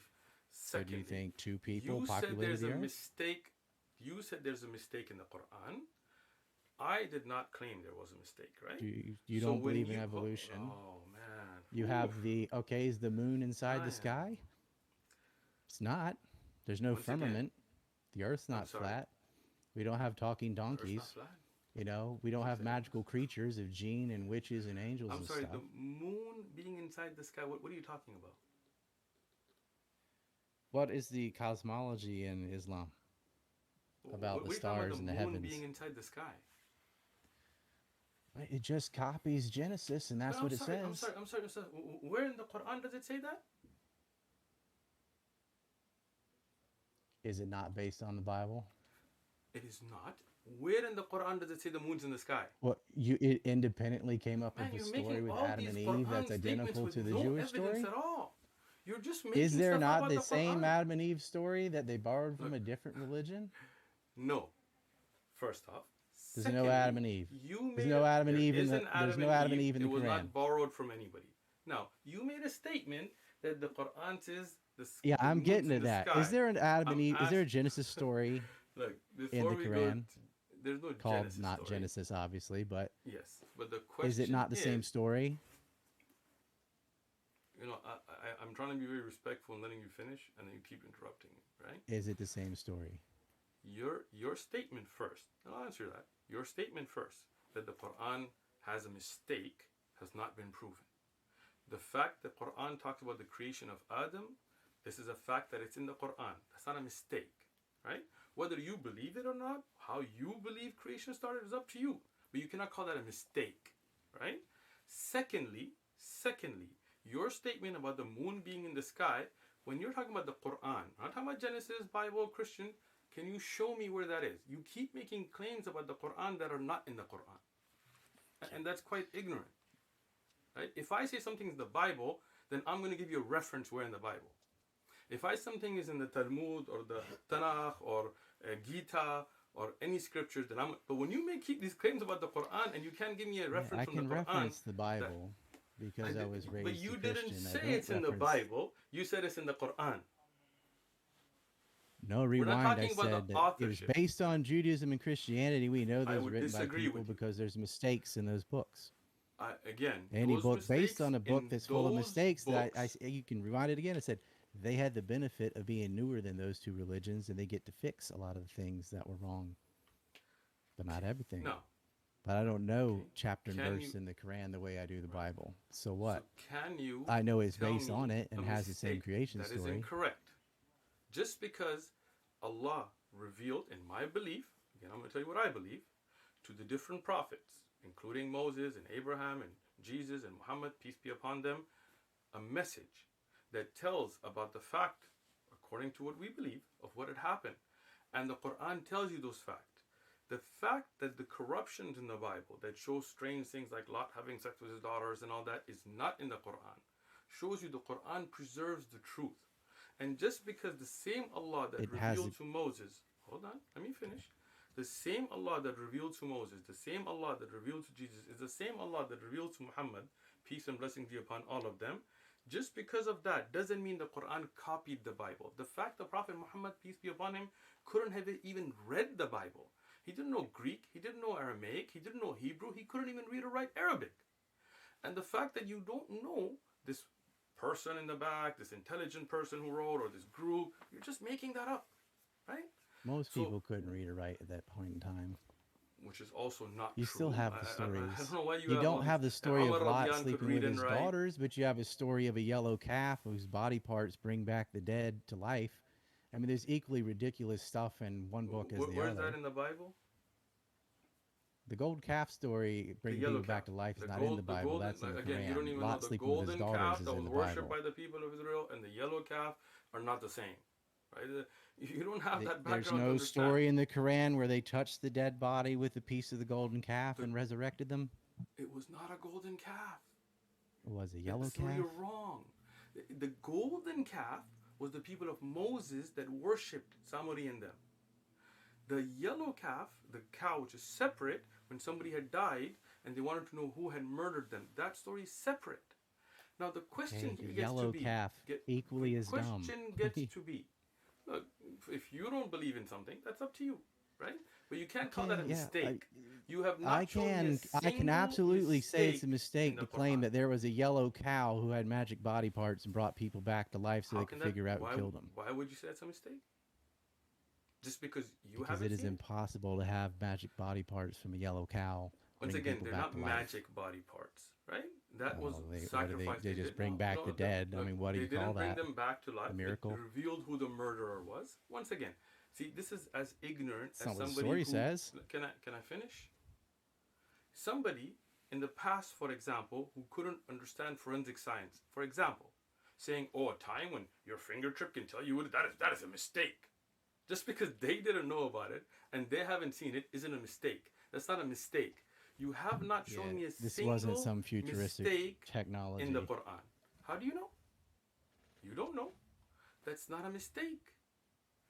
Now, let me show you a mistake. Can you hand me that Bible? Yours one. Okay, my regular Bible's in the car still. After you show the mistake, I want to end this debate with a question that I want to ask the both of you. I mean, he doesn't believe in the Bible, so this is not going to be very... No, I'm just trying to explain to I him. don't believe in magic cows either. Great.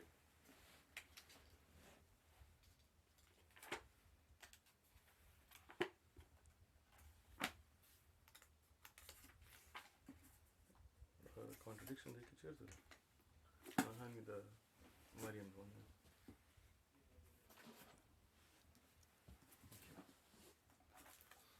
So here in 2 Kings 8, 26, Ahaziah was 22 years old when he became king, and he reigned 1 year in Jerusalem. His mother's name was Athaliah, the granddaughter of Omri. Did you hear that? I heard you. Okay, good. In the same Bible, if you go to 2 Chronicles 22:2, Ahaziah was 42 years old when he became king, and he reigned 1 year in Jerusalem. His mother's name was Athaliah, the granddaughter of Omri. Right? Same 1 year, Okay. same place, 2 different ages. That's a mistake. That's a clear error. Now, if somebody, as we had the discussion today, tries to claim, no, this was at 2 different times, it mentions the reign exactly. 1 year. That's it. He didn't rule 1 year.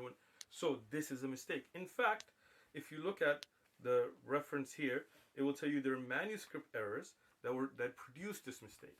That's a mistake. If you don't believe that there was an Adam and Eve, that's not a mistake. That's your belief. Appreciate your time. I'm going to give you time to go and research your... I'm going to give you time to go research the Quran, so you actually know what's in the Quran. I don't need to. It's got magic cows and a bunch of ridiculous stuff.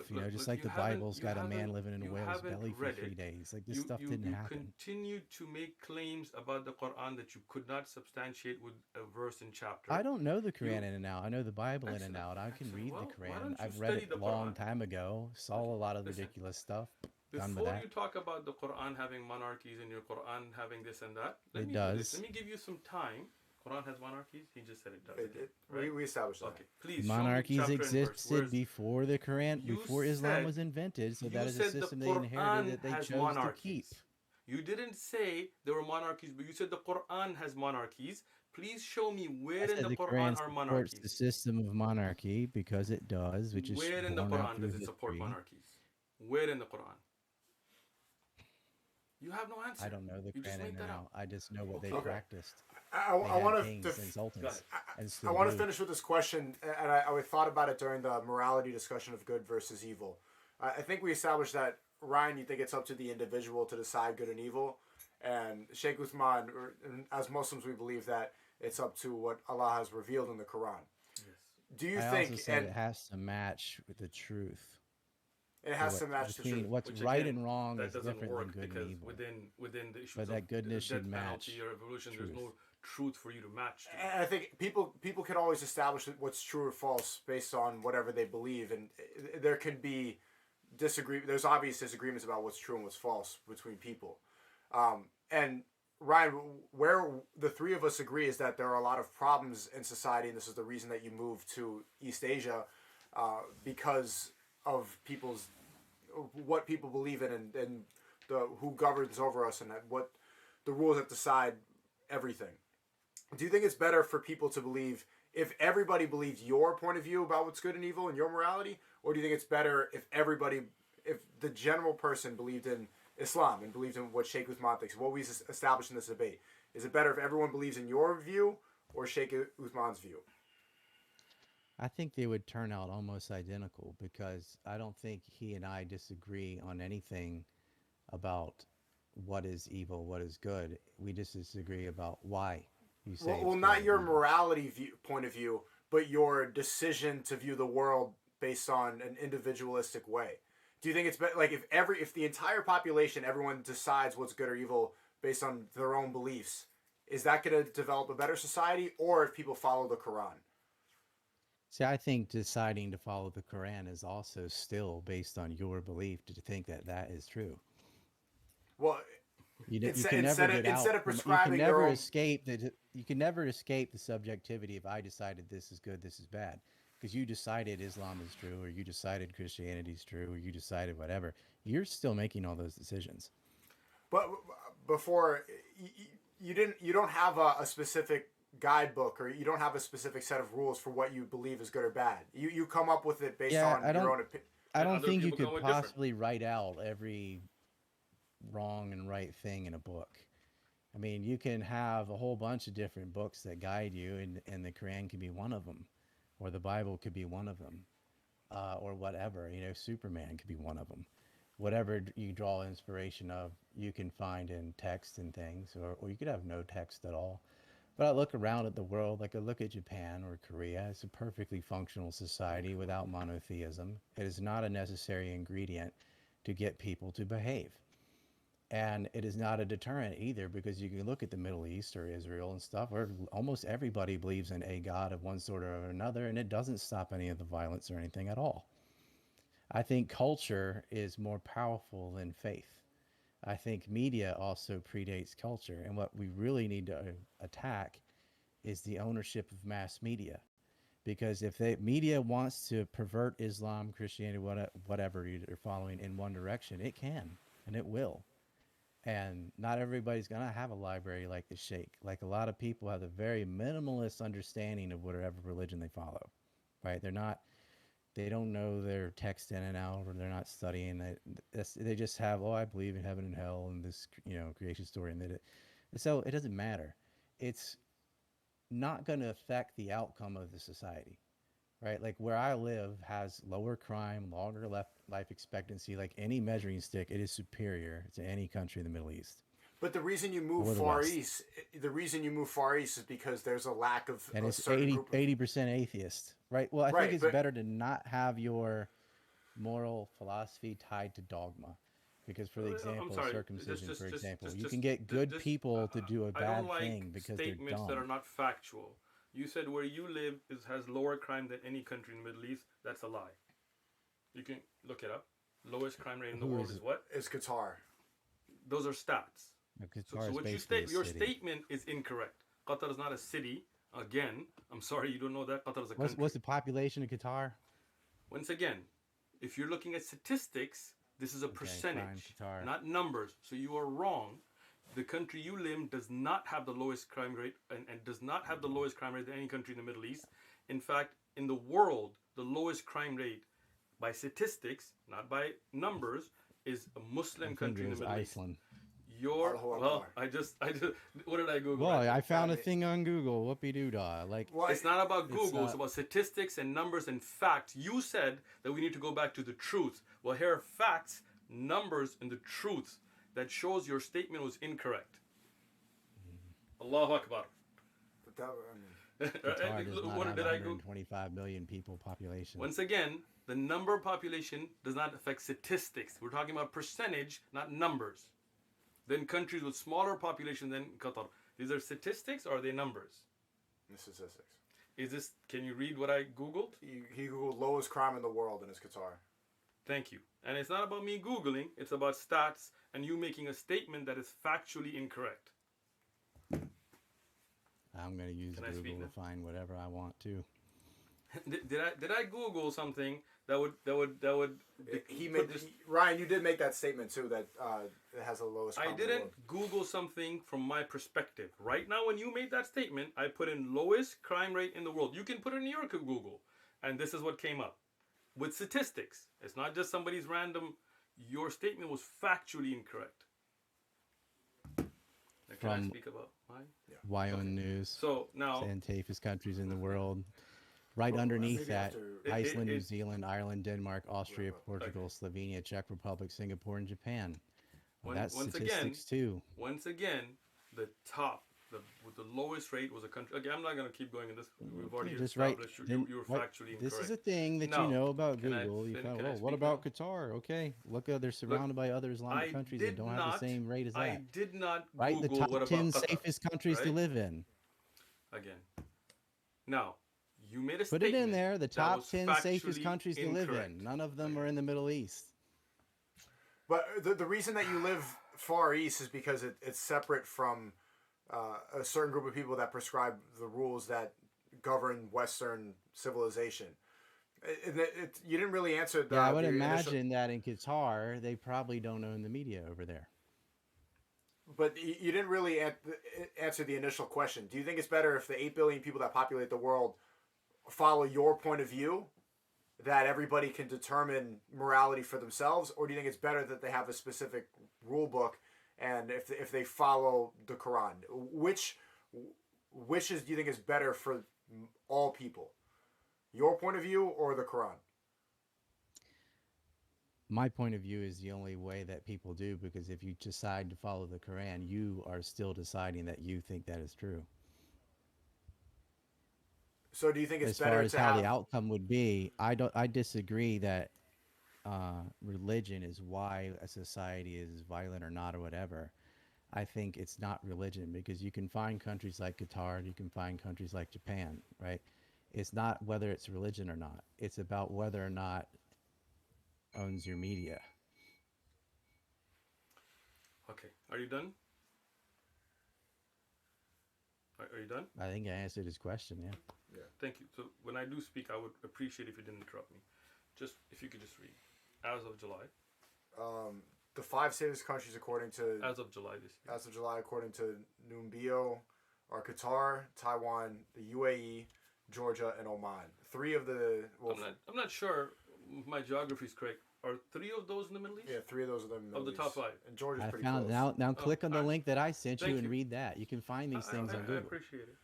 Yeah, just do The this. link You know, top 10 link he safest said- countries in the world, and they're all going to be Sure. the Europe according and to Asia. the Global Peace Index, the top safest countries in the world are Iceland, New Zealand, Ireland, Denmark, Austria, Portugal, Slovenia. Well, Sure. the initial question, the initial statement you made was the lowest crime. Right. Okay. it wasn't Lowest safe. crime rate. But anyway, we're done with that. You We've can already shown find you a Qatar. different statistic on that too. It just matters who gathered it. Okay. Now, once again, You can the look with question- common sense, though. I- Like I if did- you've ever I did been to ask you. Qatar, if you've ever been to Japan, I've like been there's to Qatar, very low and crime, I've been to right? You can, Japan. right? And I so felt you know, much like, safer in it's very Qatar than I did clean, in very Japan. functional. Qatar is very clean, very functional, beautifully organized, as is Dubai, as is Kuwait. So is Um, Kyoto. So is Nara. No problem. Your statement is my problem. I didn't say Japan wasn't. But now, if you ask me the same question, I would say that if we left morality up to people's own opinions, that would not bring a better society. In fact, even in Japan, a country you mentioned, there are pride parades going on, which you said they are not, but But in I see Nagoya with the communists, so we don't have a pride Tokyo month, is Rainbow what I Pride say. Parade, April, May are Pride months right here. There's pictures. Stuff Is for that that. Nagoya? This is your right. The head of the Communist Party supporting the Pride Parade got arrested for pedophilia. Because that is true, but you do have pride parades in Japan, right? Something you Oh said they yeah, don't, like but they do. we have murder in So Japan now, too. That doesn't can I discount finish? what I'm No. saying. I let him speak. Can I speak now? Thank you. Well, you No. say something that isn't wrong, I'm going to contradict you. You said many things that were wrong, but I let you finish, and then I produced the facts. Now, No, can every I speak? time I was in the middle of a point, you interrupted me. Okay. I believe that a divine law that shows us what our creator, our designer, tells us what's right from wrong is definitely the only way that we as humanity are going to come together on what's right and wrong. Otherwise, everybody will have their own idea of good and evil. Somebody will say raping children is good, somebody will say it's evil. And there are people throughout history that have had. Some people say cannibalism is good, it's efficient. Somebody will say, no, that's wrong. Somebody say you can eat a dead person. Somebody can say you cannot. Somebody will say the death penalty is good. Somebody will say it's not. Somebody will say abortion is good, abortion is not.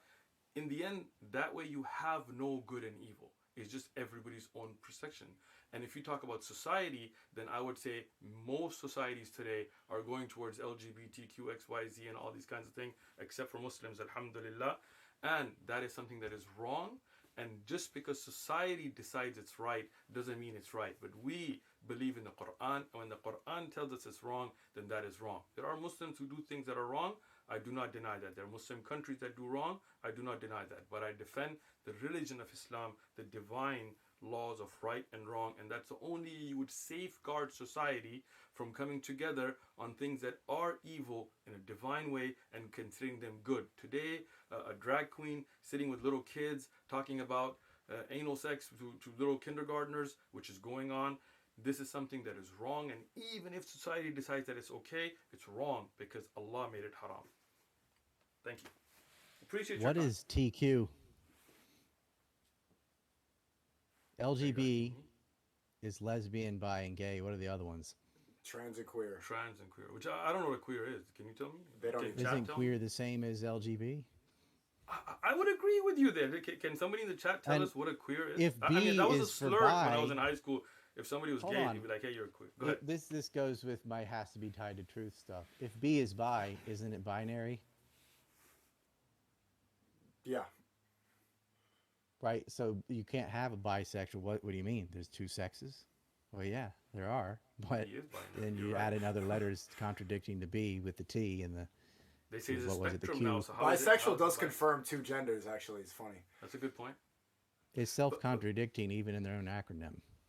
I would agree with that. Can anybody in the chat tell us what a queer is, though? I mean, Anyway, I really don't you know. had a- I'm honestly It's asking. a politically There's a correct word for faggot. presupposition But if you already have Like, gay if I thought, and lesbian, as you then what's did- a queer? This doesn't mean anything.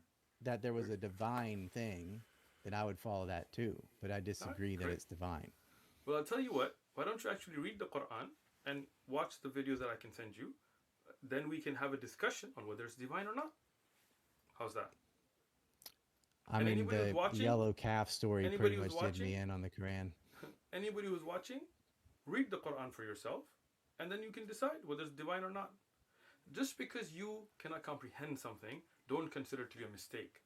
There's much in the Quran that you don't know about, right? And inshallah, when you read it, Allah will guide you. That makes Ryan, it I spent- infallible. It's Ryan, a I way of spent- saying it doesn't matter how ridiculous it sounds. You just don't understand it enough. Well, when it comes to the belief system, Ryan, like everything that you believe in, I got to figure out exactly how you think the world should be and your point of view about relationships and drinking and club culture. A lot of what you believe in follows what is practiced in the Quran, like pretty closely. By the way, thank you for getting Sneako in a library on a Saturday night and out of the club. It's, Yeah. it's Sunday night, but I yes. Like- fully support that.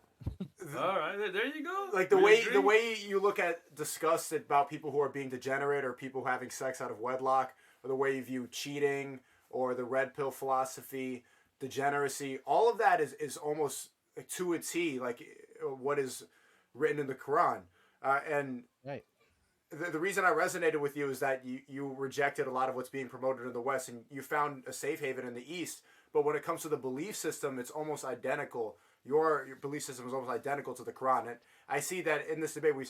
Understand why you have trouble believing that there could be a creator, but maybe in time we could have another debate. We could have another conversation it's after a the We video. probably discussion. agree on most moral questions. We're going to end up with the same Right. conclusion. I just don't tie mine to supernatural explanations of creation and stuff. That's the biggest one. I just see And, that and the, separate. and the difference there being that your morality is very personalized, so that way it's not a morality because somebody else does not consider it to be moral, then it's immoral. Mine is to a standard that would stay standard no matter what society or people's opinions are. But again, No, we're done with it's the that. same. I don't care what society says or not. Again, I was being descriptive, not prescriptive. All right, I'll tell you what. If it's immoral, it's I'll tell you immoral. some. I'll tell Like, you how some do you good know news. that? I I'll tell don't, you some other good than news. that's what I think based on my reasoning, right? I'll tell you some And I good would news. say that's the same Sneako, thing you're doing. You just think this book said it, so it's right. Well, you decided that book was correct. once again, even when the Quran, and again, you can go into the miracle of the Quran, the scientific facts. When you read it, then we'll get to that.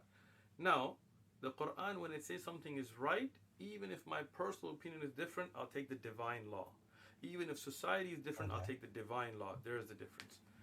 Good news Is is there something in Sneako the spent Quran that Saturday you night. disagree with, but you do it anyway? I I do not disagree with anything in the Quran because when it's in the Quran, then I believe in it. It's the law. Right?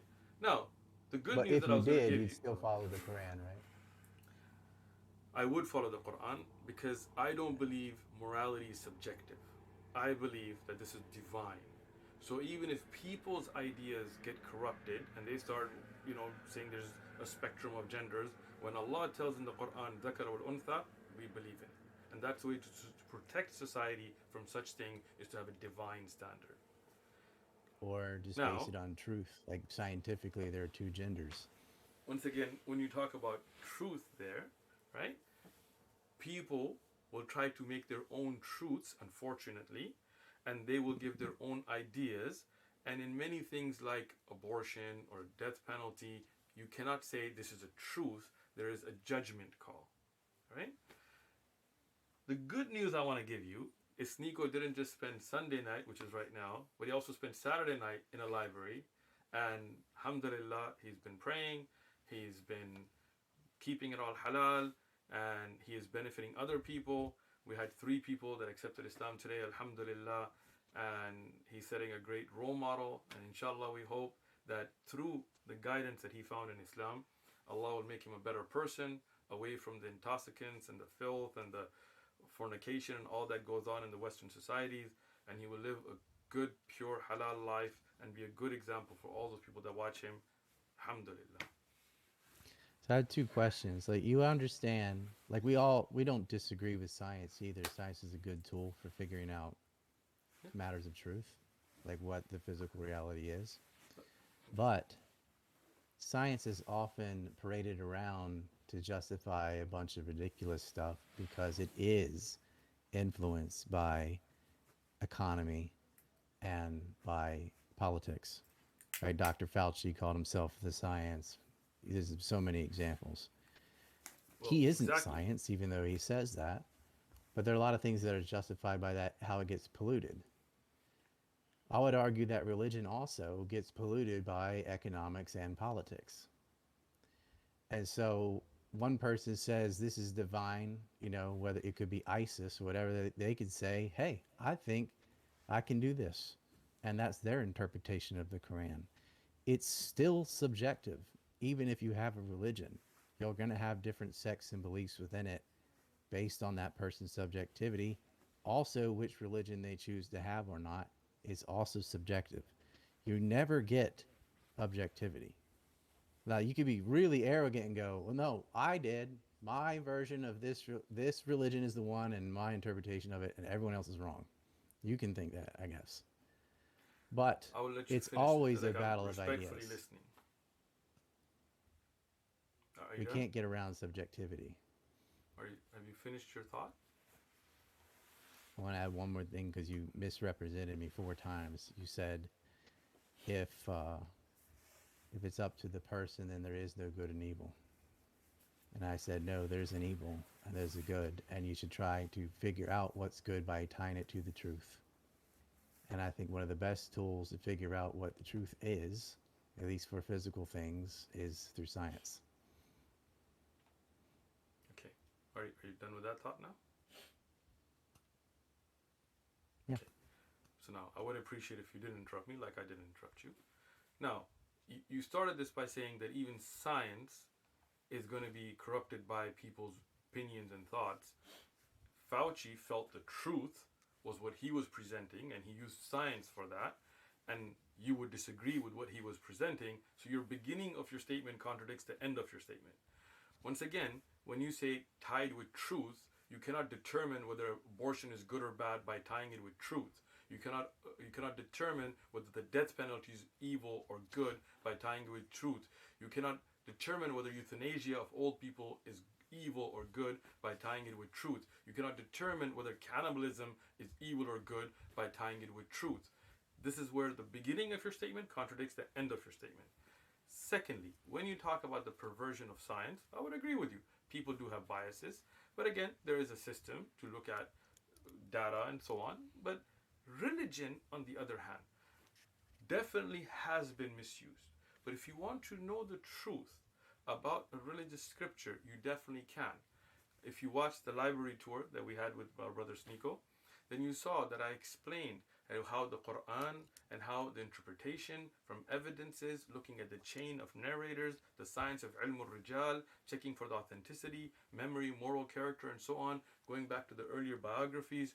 So now, if ISIS or any other terrorist organization wants to know the truth, then definitely we can explain to them with evidences what is Islamic ruling. When ISIS lights a person on fire, they're going against the clear hadith in the Sahih of Imam al-Bukhari, which mentions that nobody has the right to punish with fire except Allah. So that means those groups don't want to know. They want to misuse a concept. Atheism, everything has been misused. The greatest murderers of the history of mankind, Stalin and Mao, were not people of religion. That's a person issue. The religion of Islam has been preserved through the sciences of ilm, or rijal, jarh, wa ta'dil. If you don't know what that is, watch the video again about the library tour, and you can learn those to know how, if people want to preserve the knowledge, we can. If somebody wants to misuse any concept, they can. That's a person's fault, but the religion is preserved. Appreciate the time. Thank you so much. Well, I can't And respond to that. I think we're Fauci done did going not on. believe what he was saying was true. He lied and knew he was lying. You can use truth and science even on aspects like abortion. You can figure out exactly when and how a life is created. I'm sorry, how That and is when part of the life is argument. created? I mean, if there's a When a fetus, human life is is created. it alive or not? How would you figure that out with science? How would you find the Well, truth when a there? sperm Uh-huh. Go and ahead. egg match Yes. and have shared DNA, which is Right. replicating itself, you now have a life form that is not the mother or the father, but a combination. That means it's an independent life. Once again, that is your definition. Many scientists would say no. Until there is a heartbeat, many would give their own definition. So that means, again, science can't tell you truth. And that individual, that baby in the womb, is it Right. the mother's right to abort it if she doesn't feel she's ready for a child or not? You can't tie that to truth. That's a moral judgment. Is cannibalism good or evil? Go ahead. Let me know from truth why that's right or wrong. Okay. Go What ahead. I said is if you want to figure out what is right or wrong, you have to figure out to the best of your ability what is true or not. And Is figuring out the cannibalism right physical or wrong? truth, it's wrong. Figuring Why? out the physical truth I'm of sorry, when a why? life begins. Why is Let me cannibalism finish with wrong? the abortion thing Go ahead. before you keep changing Okay. examples. There are people that will say, well, it's when it has a heartbeat, or it's Yes. when it has a brain, when it has independent consciousness or something like that. And Exactly. they make the cutoff at 10, 11 weeks, somewhere in there. Sure. What do you mean it has a heart? Uh, are What you is the asking it me, that or has a heart? are you It's not asking the me the mom. question? Yeah, I'm saying like within their own, what they're trying to do is rationalize selfishness by saying, and I'm not ready to have a kid and I shouldn't have had sex and I don't want this. So I'm going to say, well, it's not really a kid. And the bias is they don't want to take responsibility for their actions and they're trying to rationalize it by saying, well, this isn't alive. They don't really think this is true. They just need it to be true because they don't want responsibility for the action. The truth, physically, the truth is once those cells, once that egg has been impregnated and starts cell division with unique DNA, it is its own entity. Now you can say, well, who cares? It doesn't know, it's not aware of itself or whatever. You can make some separate argument about that. But you have to start with the physical reality. And we know very well where babies come from. And it's not the stork and it's not some miracle. It is amazing, but it is Stork. absolutely physical and absolutely a long physical process. There's no supernatural anything involved in the creation of a baby. And I think to deal Are you with done with these that point now? things, you must deal with natural questions with realistic and natural solutions. Before I respond, can you respond to the cannibalism so that I can then respond and then end this conversation if you don't mind? Yeah, eating other people, Mm-hmm. I just find absolutely disgusting. But what about the science? The truth. What about it? People I in the chat, feel come on, come on. if you You're eat telling me how another I person, feel. You're saying how I feel. That's not science. That's not so truth. That's how you feel. because it's not one thing. I said reason and empathy, but if I'm going to base my empathy on things, I should figure out to the best of my ability what physical reality is, whatever I'm matches sorry. truth. I said there's lots of truths that you will not be able to uncover. So we make the second best decision we can and say, I have an instinctual, natural disgust on eating other people, the same way many animals don't eat themselves. And I'm not going to do that. Now, somebody could say, well, look, what if you're in a But that's plane not a good crash and judgment blah, blah, about blah. whether or Then I'll not be something like, is morally fine, wrong. eat Right? that There It's are like, person. many animals that do It's like not, each other. it probably isn't morally wrong, but I just find it absolutely abhorrent and disgusting, and I'm not going to engage in that look, behavior. I would argue cannibalism is morally wrong. And if we're gonna go based off disgust instead of truth, like I would find pineapple on pizza disgusting, but that doesn't mean it's morally wrong. Thank you. It's not, yeah, it's Thank you. not morally wrong. If that person's dead, and if their family wants to eat them in some culture, I find it absolutely abhorrent, but they can do that. They're not harming anything. Should Although they do that? there may be do, something in do, eating do, your own flesh the same way mad cow disease arose from feeding hamburger to cows. I don't know enough about once cannibalism, again, but the fact that so many societies don't practice it means we probably did in the past and it didn't work out too well. once again, a lot of societies practicing or not practicing something does not make something good and evil. Once again, there are animals that do Like you make it eat their dangerous own. or not Oh, dangerous. please. There are many animals that do eat their own kind. That are they eat their own children even, Yeah, and monkeys and that does not spiders, make there's it a few. that, exactly, and that does not make it right, wrong, evil, or good. And earlier you said we're going to look at science and fact, and then you came back how you feel. So that just seems like you're I didn't changing say the guard only yard. look at science. I think it's a combination. And I think what you want to do is say, look, here's your natural world. Let's figure this out to the best of our ability so that things are based in reality. I gave you the value set example, like taking the umbilical cord off of an infant.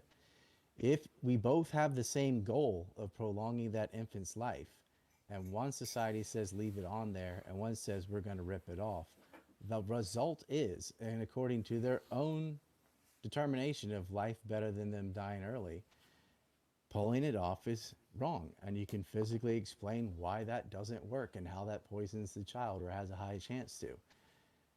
Physically, you can say that is incorrect. Now, you may have all the intent. Oh, well, this is ugly. I'm trying to help the baby, blah, blah, blah. But you are factually incorrect. That activity does not result in, does not have the consequence that you're aiming at. So within their own value set, they are incorrect. Now, there are the whole bunch of different moral questions that don't have a physical proof to it. and I'm not claiming Thank they you. are. That would be ridiculous. But That's the if whole there is point. any physical truth to it, like, okay, you cannot use the body part of a dead animal to figure out a murderer, then that story is wrong. So that book is probably not divine, which means you shouldn't put 100% trust into something that somebody wrote and probably made it up. Are you done? Do you have to go? No, no. I just didn't want to start speaking if you were still speaking. I do have to go soon, Yeah. but anyway, I appreciate the conversation.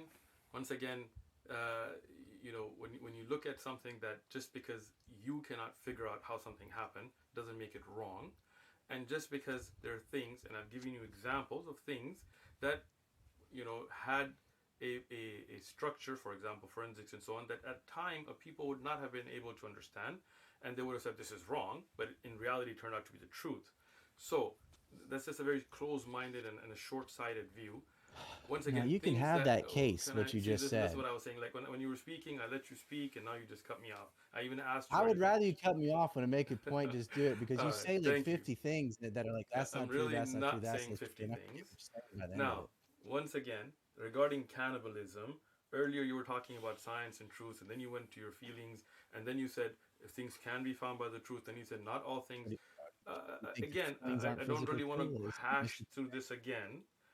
I appreciate your time, and I encourage you and everybody reading and watching to actually read the Quran, actually go back, look up the minimum gene concept, read these things, and we can come back and have a more informed discussion where you're not claiming things to be in the Quran that are not.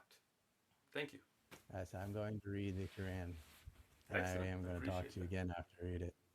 Looking forward to it. I would love to let me know when you finish reading it, and we'll do another conversation like this.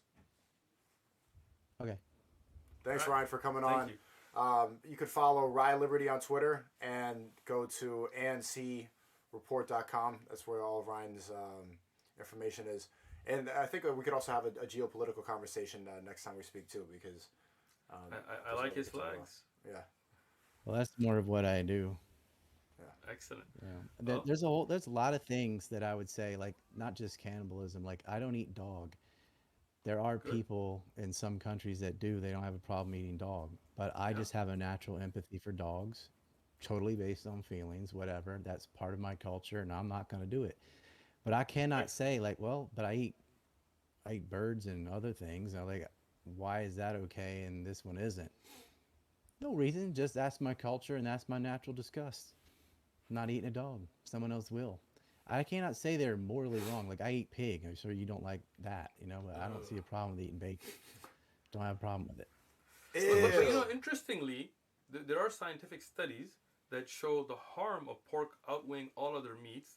In fact, there's a study that was recently done. I can send you a link about bacon and how it's cancerous and above any other type of meat. So your truth standard would say that pig is the worst type of meat for you, so you shouldn't eat I mean, there's probably a lot of other meats people it. just don't eat at all. Well, there's studies been done, and like I said, I can send you a link between chicken, fish, beef, pork, and these, and they found the pig to be the worst of all of Yeah, them. You can look it you up, can find a study for whatever. Lots of yeah, Yeah. people eat pork and have been eating pork for and have been thousands of getting years. diseases from those Nothing porks wrong with and eating dying from pig. eating that pork, You and you that's why don't eat it's you don't not truth. eat pig because you think it's unhealthy. You don't eat pig because the Quran says don't eat pig. I agree, but That's why. truth also proves what I believe due to divine revelation. All right. Anyway, I You think we're said good. there's a study We, of a pig. I don't think so. I think eating blowfish is more deadly. Eating bear is more deadly. Depends. Undercooked pork, eating undercooked meat's bears not more healthy for deadly you. than pork? Yeah. Where did you get that from? Even that's why the Eskimo wouldn't do it. I'm sorry, is there like a study here, or you just made that up? Well, generally we don't eat bears anymore. I'm sorry, but where did There's you make something up that? toxic in Again, you bear. make stuff up. This is amazing. Not There's no making that study up. that compared We need bear and meat and pig meat. You just made that up. blowfish have like a chance of poison. Lots of Look, look, look, shellfish look. people Once are again, allergies to. bear and pig. Is there a study that was done to show the different health effect between eating bear meat and pig meat? Or did you just make Not that up? contrasted to pig, just to study that Thank you. bear is not healthy for people. But you said it's worse than pig, and you just made that up. This is not something truth or science or a We're study can eating prove. pigs every day, Yeah. not dropping dead. And I'm not those eating dairy. pigs are causing diseases every day, and there are people dropping dead Pig just meat's because not causing diseases. everybody. Yeah, yeah, they do. They do cause disease. You can look it up. I'm sorry. This is surprising that you didn't know this. Google it. Look it up. I can send you links to peer-reviewed Okay. clinical studies that show pig meat causes death, causes cancer, causes worms in people's heads. There was a case in San Diego. People die from it. Worms cause worms in people's heads. No, pork that had that parasite that couldn't be Pork cured with even worms through in it. Yeah. cooking You caused it. shouldn't eat Anyway, meat with. You shouldn't eat okay. meat that has parasites in it of any kind. And that's why pork is the worst because even cooking it doesn't kill the parasites, unlike beef and chicken and fish. As I said, I'll send you a peer-reviewed clinical study that showed this. Unlike I your think a statements lot of about bear. people died of Uh, TB from undercooked pork in the past, but that is not our reality today, today. today in Absolutely San not happening. Diego, I'm telling you, San today. Diego's a third world country. Yeah. San Diego has a Have a good scat have app. a good night. People shit on the street. All right, Ryan, Yeah, we'll talk soon. days. Inshallah, we'll talk soon, Ryan. Inshallah. Peace. Peace, Ryan. Read the Quran. Okay. Hold on, let's see Streamlabs. Oh, so we have more for the podcast plan. I don't know if you do have work in the morning. No, no, let's finish. We want to keep Let's going? do this, Okay, man. okay, okay. Got our brothers Dedicated. visiting us. Okay, great. Let me just... Chat, give me 1 second. Chat, stop saying I eat dogs. Just you brought that up and now they're being racist. I really don't appreciate that. That hurts my feelings. But that was chat. Who do you think won? I don't want to say won. It was just a conversation. But who did you agree with more? There we go.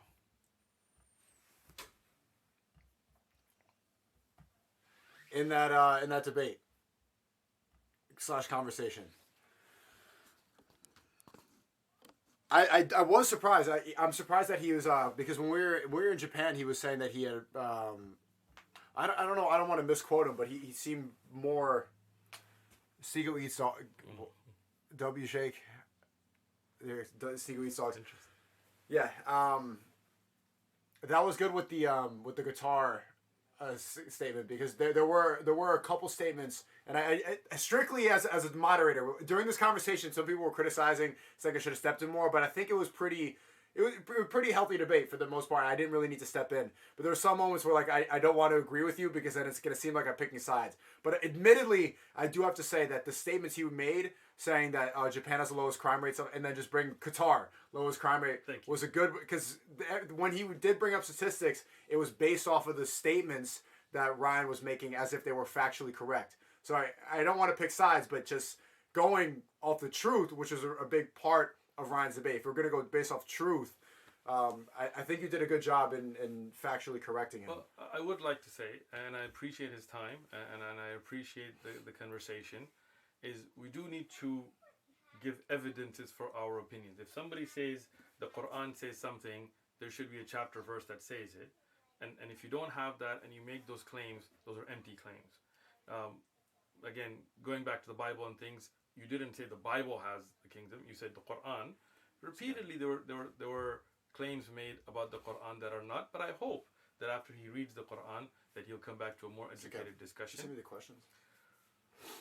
Secondly, when we talk about bear meat is worse than pig meat, unless we have some kind of studies to prove that, it's really not correct to make such statements. When I talked about pork meat and its effects on the human body, those are things that, according to him, truth, something we can study and find with actual cause, has done.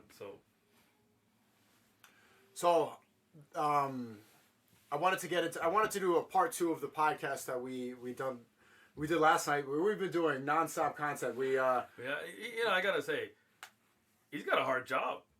You guys think it's easy? Man, this man's been working. I mean, he spent the weekend with us. He's been constantly out there recording, going, moving. I mean, 5 hours. When I hear that he does 5-hour streams, I'm shocked. Like this takes a lot of energy. This is not an easy job. Stop calling me lazy and stop thinking that content creation just because I do this, that it's easy work. I've just been nonstop work. Even people came up to us at the restaurant and like, Sneako, you're on vacation? Like, no, I'm working. Absolutely not here on vacation. But I do want to do part 2 of the podcast that we had yesterday. There's some more stories about your life. There's some more questions I want to ask you. And especially after doing what I've seen in the One Message Foundation videos, setting up the booth and then talking to people in the park at San Diego, and getting 3 people to take their Shahada. That was incredible. Allahu Akbar. Allahu Akbar. After wasting probably an hour debating Christians holding a tripod, Shaykh Uthman's running. And then as soon as they left, 3 people came up, and then boom, 3 Shahadas. They even got somebody to take their Shahada. Alhamdulillah. That was a really... and that shows the truth of Islam. Those people that come out, they're not out there trying to preach Christianity. They're not standing at their stall just, no, they're coming to attack us, to stop our da'wah because they know it's spreading. And nobody's becoming Christian. But alhamdulillah, today, within 15 minutes with our brother Sneako there, we saw 3 people accept Islam. Islam is the truth, and it's going to grow and it's going to spread. There is no stopping it. You know, even people that were watching that live set saw the lies that they said and got caught live, lying. And inshallah, you will see that people, when they start opening their mind and reading and they don't have that closed-minded attitude, they will find Islam as the truth. You saw the Christians we spoke to that were like, no, even if you show me anything, I'm never going to accept it. I was trying to talk to 2 Christians, and they were like teenagers, and we were just trying to... The guy was in his 20s. The girl was there. The girl was in his... But he was with his girlfriend, and he was like, ooh. Like, he was actually realizing that there might have been some falsehood in his belief, but he saw his girlfriend was like, no, you're a Christian. And he's just like, ooh. But you could tell that he had the urge to be like, this makes some sense. Yeah. But he didn't take the Quran. I'd be like, just, you don't have to read it now. Just take it. Like, it's free. It was a free book. He was simping a little bit. The reason that he didn't take the book was his girlfriend's like, no, even if you convince me, you're wrong, which is so stupid. Like, I said, even if show it to you, no, even if you show me it's wrong, I'm still gonna die believing in it. Even if I'm wrong, she said, even if I'm wrong, I don't care.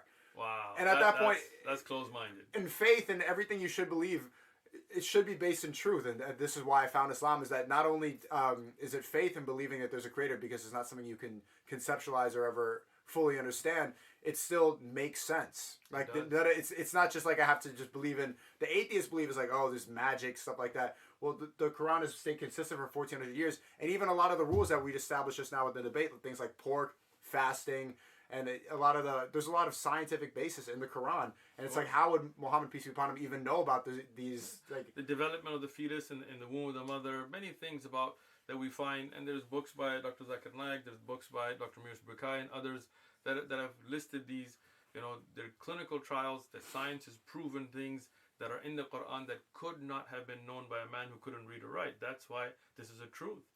Now, at minimum, people should read it. What I find disgusting is somebody who hasn't read then makes claims, or somebody who hasn't read and is not willing to read, right? If I can show you the miracles of the Quran, then why wouldn't you accept it to be the truth? If I can show you the falsehood of the scripture, why would you not at least listen and then make a judgment? So there's a couple more stories that we didn't get to cover in the podcast yesterday. I haven't written down. You were going to tell me about stories from Indonesia. Great. And a lot of these videos you can find on the One Message Foundation channel. Some of them we haven't even uploaded yet, so we were working on it.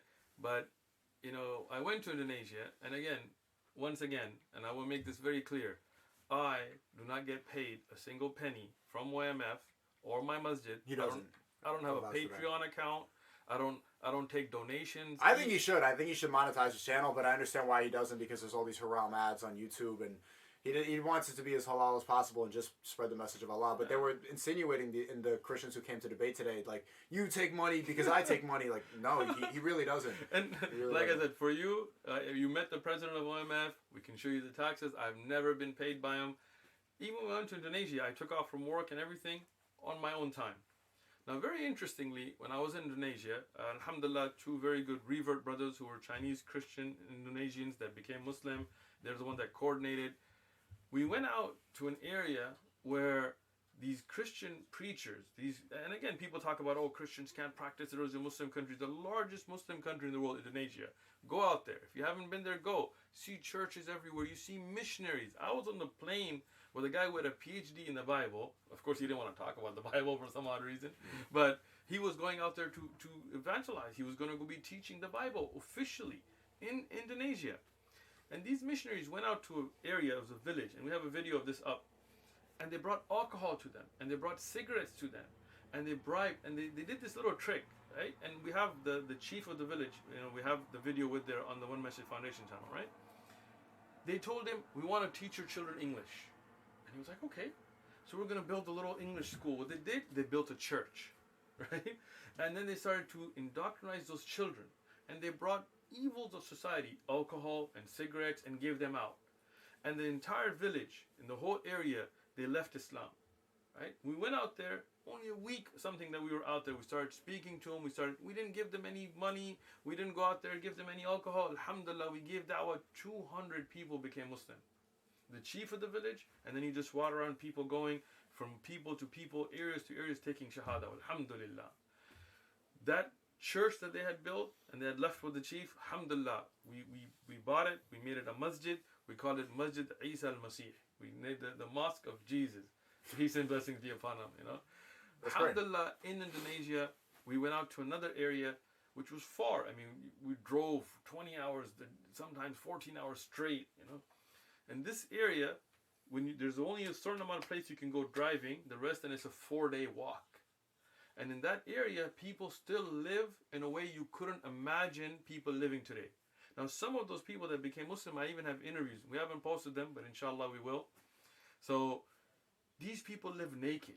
They still walk around naked. They have some little cloth here and there for function, but naked. And they don't have houses or huts. They actually live up in trees. And this guy, he describes, alhamdulillah, he ended up becoming Muslim. He describes, they have no laws, they have no police, they have no electricity. In fact, if you go there in that area and they find you as somebody from the outside, many times they'll just take a bow and arrow and shoot you, and then they'll eat you. Yeah. They're cannibals, They have incest, they have sex with their own mother, they have the concept where if somebody by force can take a woman, he just takes it.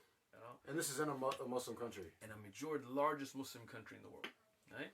And alhamdulillah, we went in the actual area where they live in the trees. This is a 4-day hike. We didn't go all the way in there. We went to the surrounding areas. We met with some of them.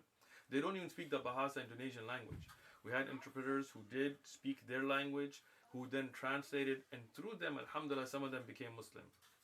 And I was shocked that in today's society, in 2023, in the largest Muslim country in the world, there's still such remote areas.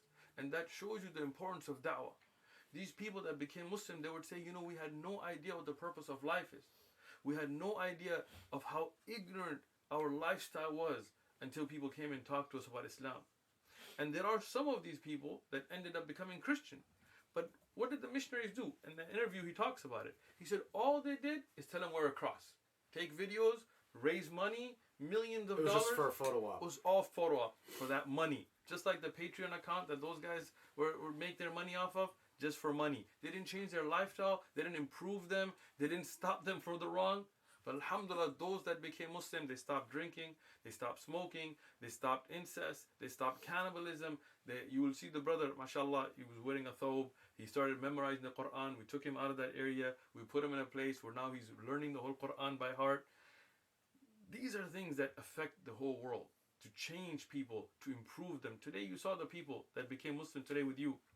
They seem so refreshed. It's like they found their true self. Yeah. And I just want to briefly interrupt. For all the people who are saying, call Nick Fuentes, I did propose a debate, and apparently Nick Fuentes is saying that he's preparing. I just want to say he's preparing for the debate because it's very important for him. But Shaykh Uthman when are you ready for the debate? I'm ready yesterday. Whenever you want to do it. Nick, if you're watching this right now, call in and we'll debate right now. Let him prepare.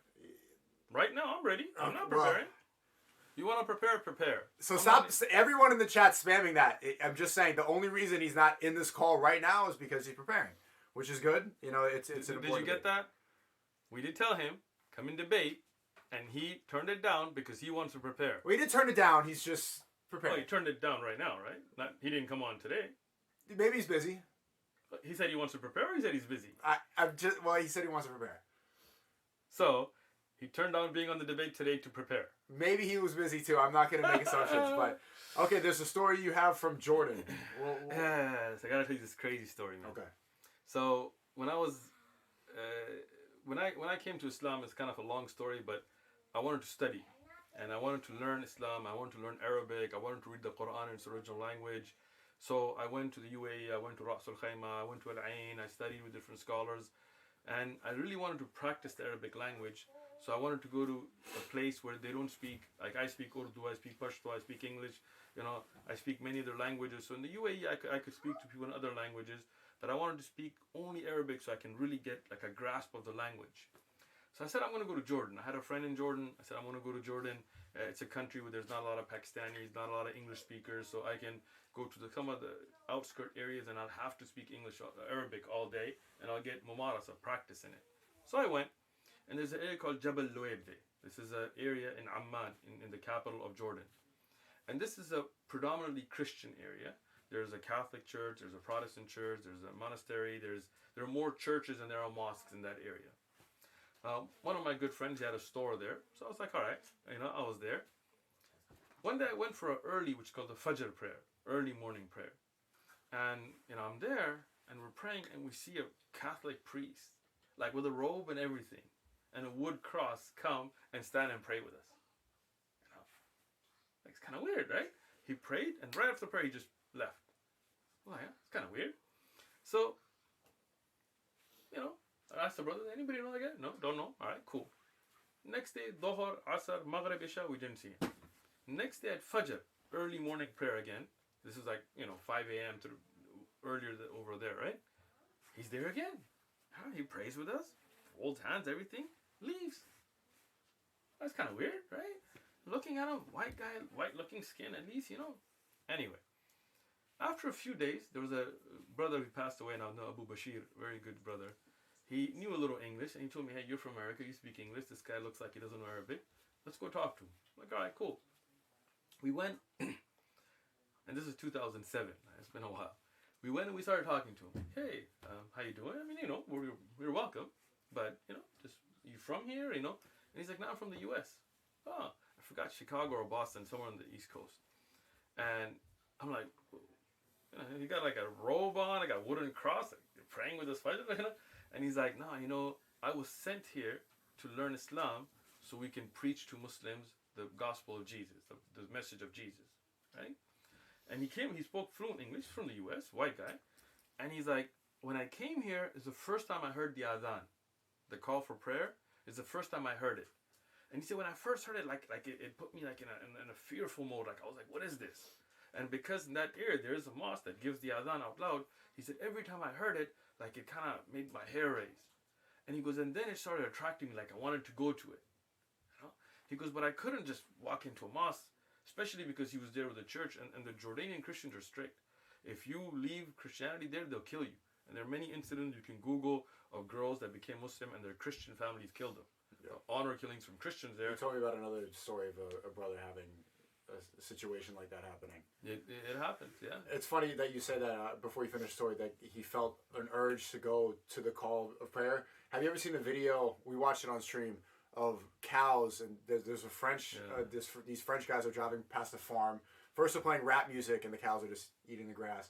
And then they play the call to prayer through their car, and all the cows come to the car.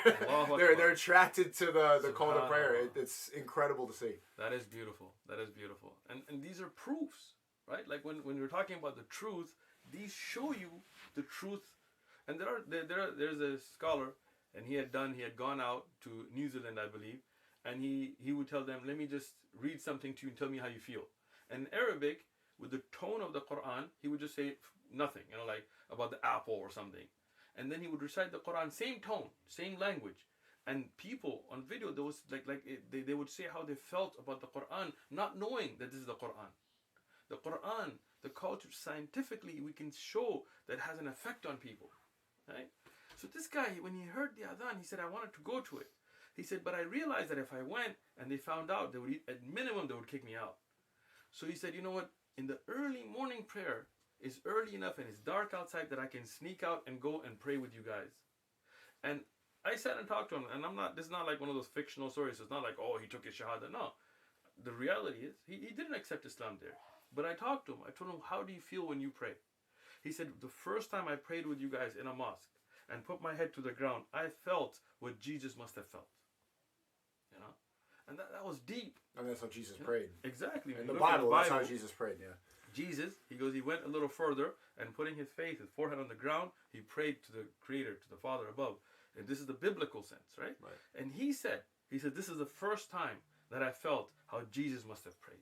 I have to admit the same thing, even though before accepting Islam, like 5 prayers a day, it seems like so much, but every single prayer, I feel a connection that no disrespect, that I didn't feel when I was praying in the Catholic Church, like the standing, the sitting, the pew and stuff like that, and then eating the communion. It was, it felt like this is what you're supposed to do. They told me. Isn't that a little weird though? Eating flesh and drinking blood, like a little cannibalist, paganism. You are eating the body of. They say the body of Christ, and you eat the body of Christ, and then they say the blood. Is that cannibalism? Then you're eating. It's symbolic cannibalism, I guess. Well, sounds a little pagan to me. But Jesus, anyway, Jesus is not a man. Jesus is. Well, he's fully man though, according to them. But he's God. So eating God's okay? But it's a symbol of man. He's in the form of man.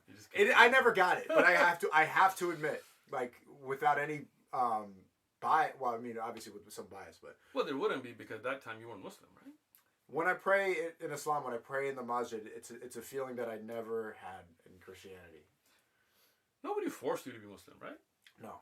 Did you get paid to be Muslim? No. I wish it's selfishly, like if there's a conspiracy theory that these oil sheikhs in Saudi Arabia, if they offered me money, I mean, I probably should turn it down, right? I should turn it down, but I have not received that. I'm just saying, if any oil sheikhs are watching, send the brother some money because he hasn't received his check. Well, would that be haram to accept? No, it wouldn't be. It wouldn't be haram, but it's just not genuine. But the fact that you became Muslim without any monetary benefit shows that this is a sincere step, right? And because your base is not majority Muslim, you're not doing this for clout. No, right? I mean, people get really upset. You can see him.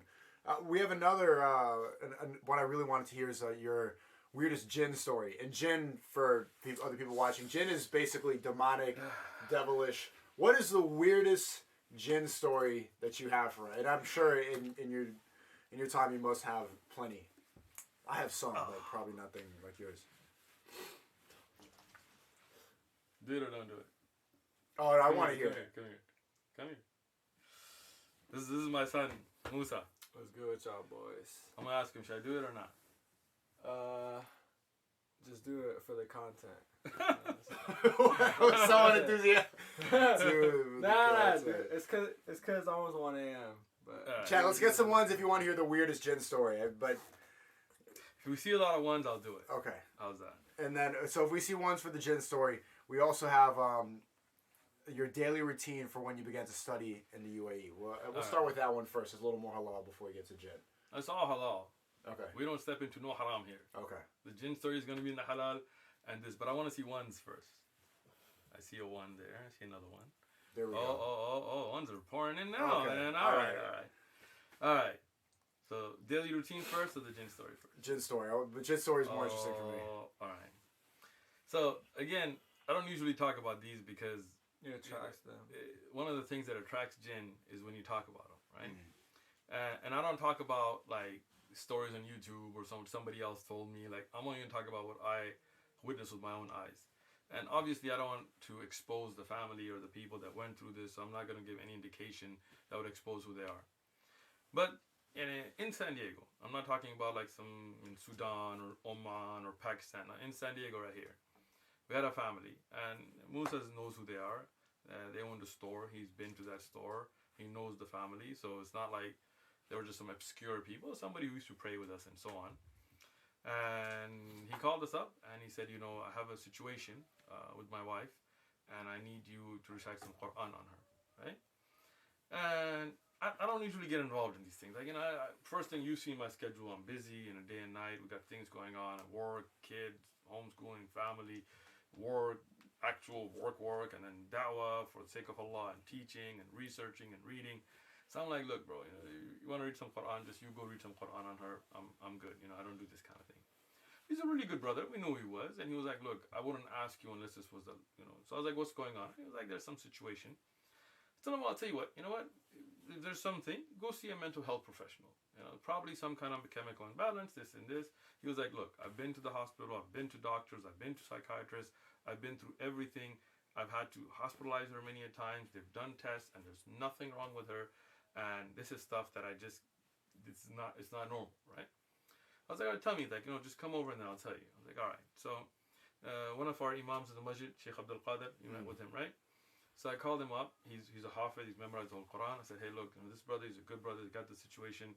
You don't mind, let's go read some Quran. It's probably nothing, but let's go do it, for the sake of Allah. No money, nothing. And the brother was like, sure, let's go do it. I said, all right. Went to his house. When he got to his house, he was outside and said, look, let me talk to you. I said, all right, tell me what's going on. I said, look, I married my wife. I'm not going to mention the name of the country, but from another country. And she was raised in a very traditional village and, doesn't speak English well, only been here a couple of years. Moroccan? Not going to mention the name of the country. Not going to let you guess at it. Not Moroccan. But okay. Not going to let you guess anymore, right? Okay. So, I don't want to give any indication that would give away who they are, right? So, I mean, Musa knows because, obviously he was involved in the family and things, but we've kept this very private, Yeah. So I went to their house and he told me, look, my wife just came to the US and then we have a store, and she started changing, and her hair started becoming shorter. She didn't cut it. It just started becoming shorter. Like, she was losing hair? No, it was it was just getting shrinky. And it was rough. And he said, when I approach her in a marital way, her face looks different to me, and she acts like a man. And I was like, what? It's some real stuff. This is some, this is a little weird. You met these people? Yeah, it's real stuff. Yeah. So it's a tranny now? Check it out. I'm like, wait, like, is there something going on? And he's like, no. He goes, and she's become rough with me. Like, sometimes even, during, she'll grab my neck. And then at times she'll push my kids around, walking around. What? Right? And these are people, I'm telling you, this is San Diego. It's not like some, Yeah. So I'm like, I was thinking like this guy's just kind of, whatever, he's out of it. I'm like, whatever, right? And he's like, look, my wife's only been here a few years, and she doesn't even speak English. But she was sending texts to a woman that worked there, explicit text. And it spoke like they weren't from here, but it spoke proper English, like slang. No, there were things in there that people in the hood would blush. Like slang. Right? And somebody from You read the text? I did read the text. Bomba Kala. And there was like, I want to, with my, and your yeah. words that aren't even like in a dictionary. Those are urban dictionary words. Right. That somebody who doesn't even speak English would no way understand or know. And they were written from a man's perspective. They were talking about, Yeah. I was like, this is, and they were, and what happened is that employee came to him and said, hey, look, this is going on. And he was like, what? And he said, when I confronted my wife, she just got violent until she had to be hospitalized. She was throwing the kids around. So I'm like, all right, there's some marital issues going on. Maybe she's gone rainbow or something. I don't know, right? So I'm not trying to. It's all right. I was like, what do you want me to do? He's like, can you read some Quran on her?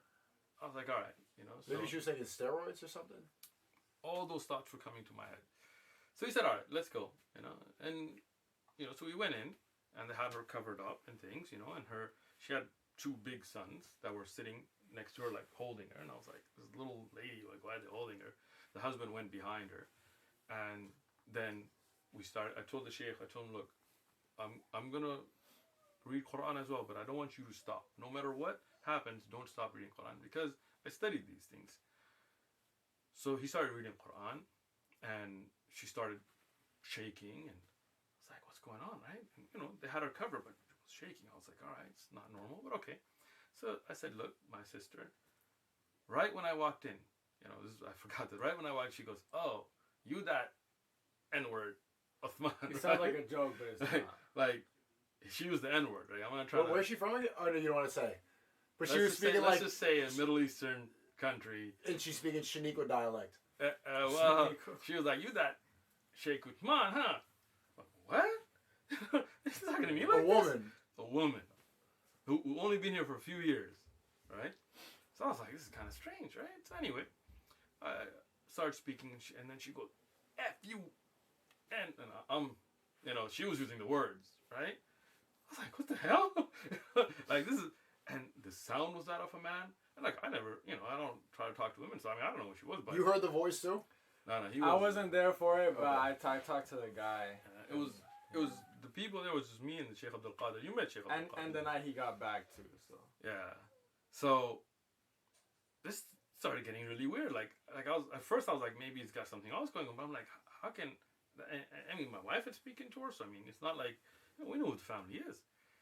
So I was like, all right. And I was like, look, sister, what's going on and this and that. And she's like, F you, don't call me a sister. It's not even a joke. Like, what the heck? That is some crazy stuff, right? So did the reading the Quran... We're getting there, right? So the Shaykh, he was, the Qari, he was kind of, I was like, look, whatever happened, don't stop reading Quran, right? Whatever happened, no matter, right? And, I have a whole section in the library about the jinn and stuff I've shown you, so we know things. I was like, look, might get violent, whatever. I'm not touching the broad, Like, I told the kids, like, you guys better handle this. And they're like, yeah. So we just started reading Quran. And she leaped out at me, like, grabbed me, right? Thing fell off. And like The Exorcist. I was like, whoa, right? Bro, like Sons grabbed. Now, these are big old, men, mashallah. And then she was like, boom, pushed one out. Husband's trying to get her in a headlock. And I was like, whoa, like, it got real. Things fell off, and hair was short. Like, he wasn't lying, right? And subhanallah, and this is what I'm saying. Like, people, like, I don't believe in unseen, and I don't believe in supernatural. I mean, I've seen stuff that science can't explain,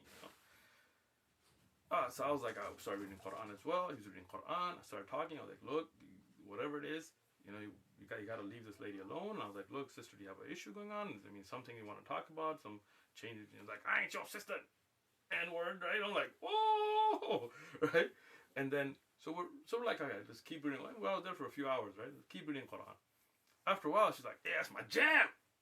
I know. I laugh when I hear it too. Like, I'm not trying to use the N-word here, but that's my jam. And I was like, what?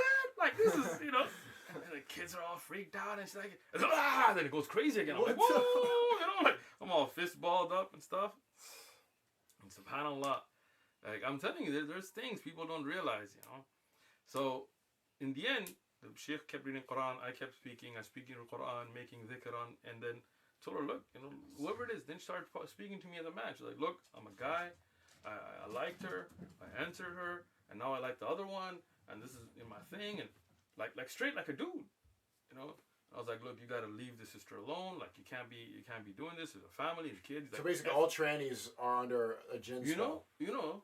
There are scholars that have written about this, that many people might have this issue of jinn, because the gender of the jinn might be affecting maybe just them. Influence, not like complete possession like this case. So, 2.5 hours about into it with reading Quran, and like I said, I mean, I'll take you to the store if you want. The store. Right, and after that, just started getting violent, throwing stuff, crazy, all this. Then she just collapsed, just fell. Dead? I was like, I'm out of here. I told the Shaykh, look, we gotta bounce, man. I gotta go home. Like, this is crazy. We were at home that day. So I came home, and this is my family. I don't keep secrets from family. I told him, and the guy put the hijab on her and everything, and subhanallah, I didn't hear from him, and I don't want to call him because, like, I'm not trying to get involved in this, right? I'm done. A week or something later, he called me. He's like, I'm going back to my country. I don't care about the store, this or that. I was like, how's your wife? He's like, yeah, she's better. She's not acting like that. She's talking normal and this. And then, subhanallah, he left. And then, I don't want to keep in touch. Like, this was, I mean, can you imagine being there? Like, this was some stuff, right? Months later, he came back to the U.S., like, he wanted to do some stuff, business and stuff. And he came and saw me in the mosque. And he said, subhanallah, after that day, her hair grew back. Her face went back. She didn't even remember any of that. None of that.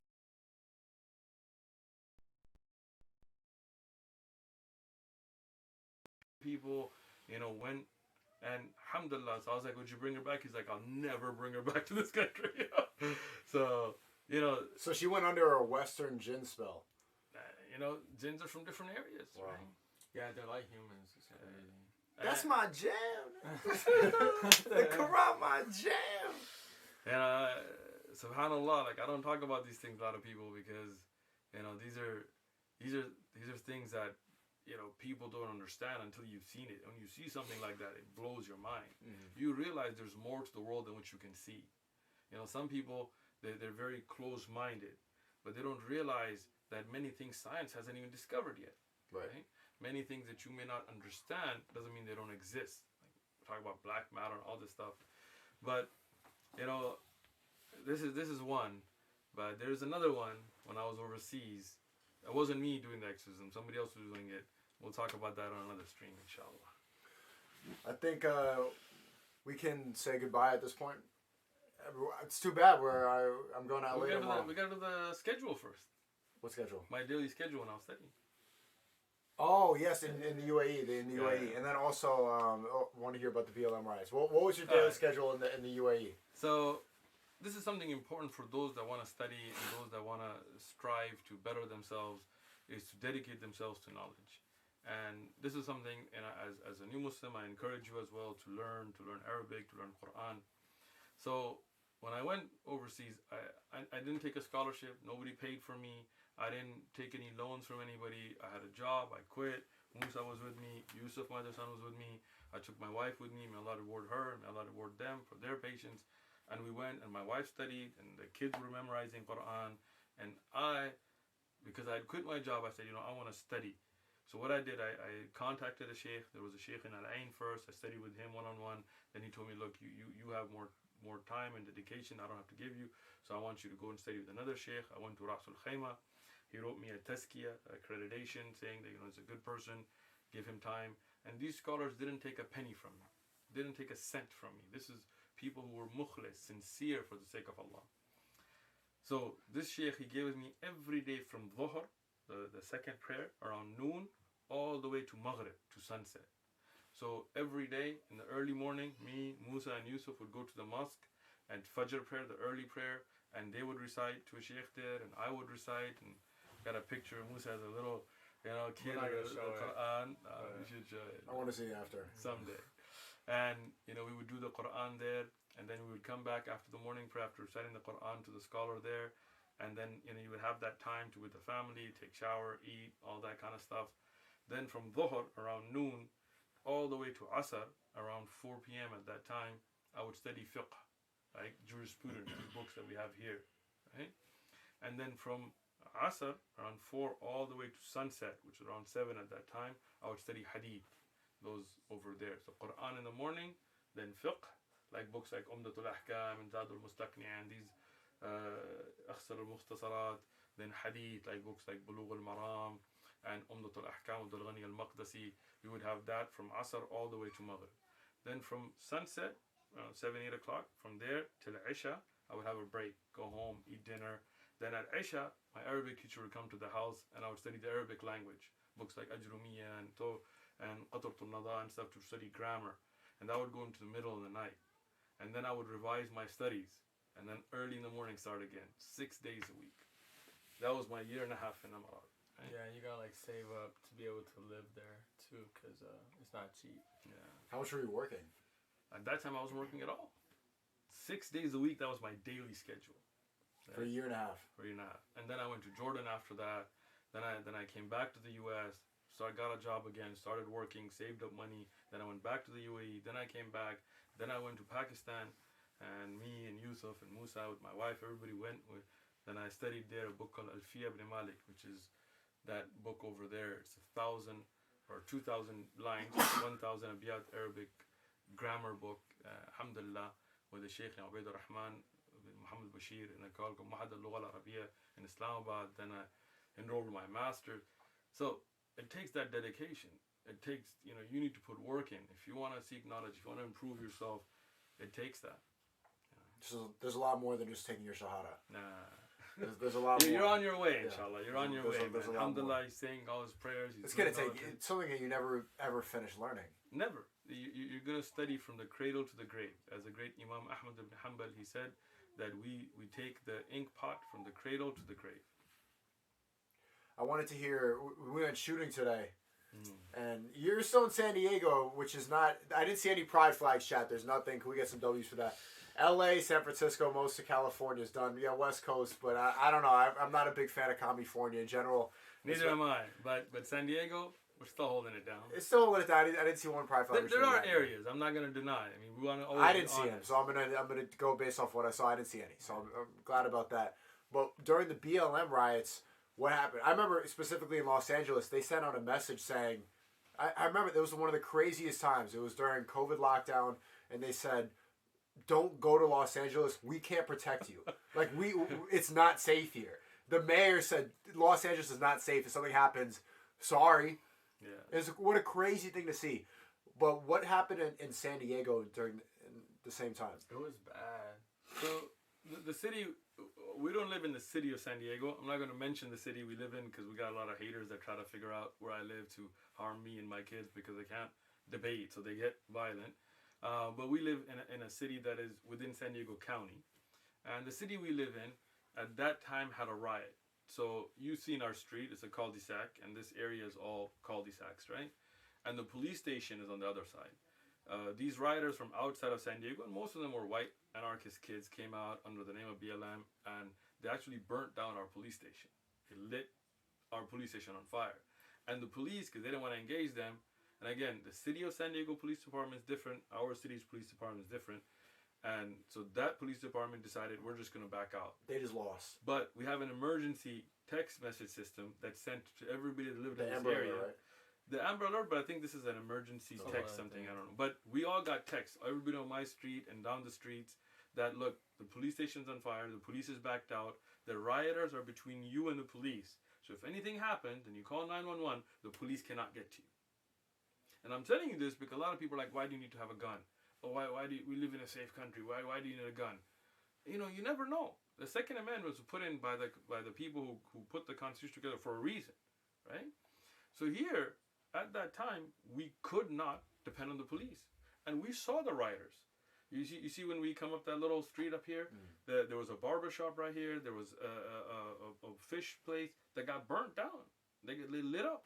We could see from my front yard, we could see the faces of the people. That's how close the riot was.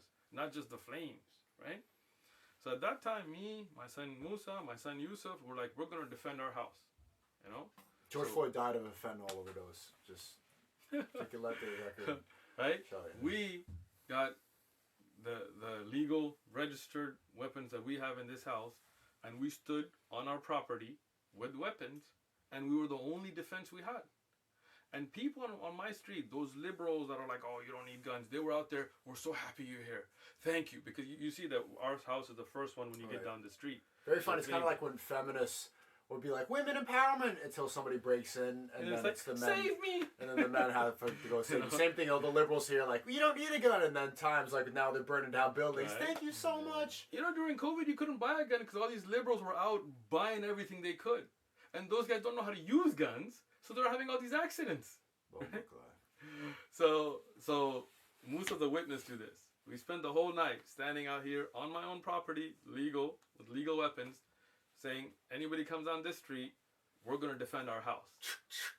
So we had a guy from the rioters start to come up our street. I don't know what they call them, like he was like scouting or something. Yeah, communists. It was basically Antifa guy, white guy too, you know, on a skateboard. He came up our street. For Musa George was there. Floyd.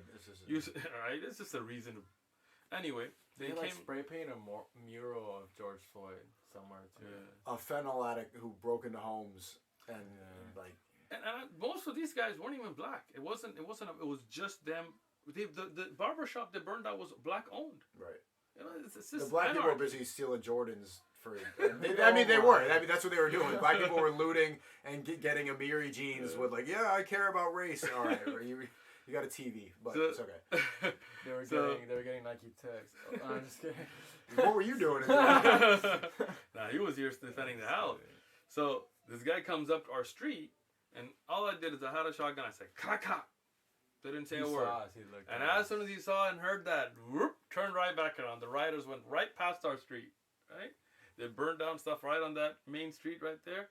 They didn't come down our street. So what I'm saying is, look, guns aren't about, you know, being violent and things. No. But don't think that a time won't come in this day and age, in this country, that you won't have to defend your house. and defend your family. And I'm a man. I'm not going to allow somebody to come in and harm my wife and my daughters and my kids without me defending my household within my legal rights, within my constitutional rights. This is something I went through here. So don't tell me why do you need a gun? Why do you need so many guns? Why do you need this? I'm going to defend my house. If you're not willing to take that, that's up to you. You can watch your mom and your wife get raped and you can sit there and cry. That's up to you, but not me. That's not what Islam teaches us. You slap me, I'm not turning no other cheeks. I'm not trying to get to my other cheeks. Oh, you slap me, I'm gonna make sure you never slap me again. And that's how respectful society works. Stay strapped. Shaykh Uthman. Legally. Thank you so much. Jazakallah khair. This was great. This is a great. Thank you so much for hosting us. I really appreciated everything you did, introducing us to all those brothers, bringing us around. Great food, great hospitality, Alhamdulillah. Great family. Went from last year meeting you because of Musa to now being in your home, and I really appreciate your time. Alhamdulillah, it's been a pleasure having you. Our brother Sneako is doing great work.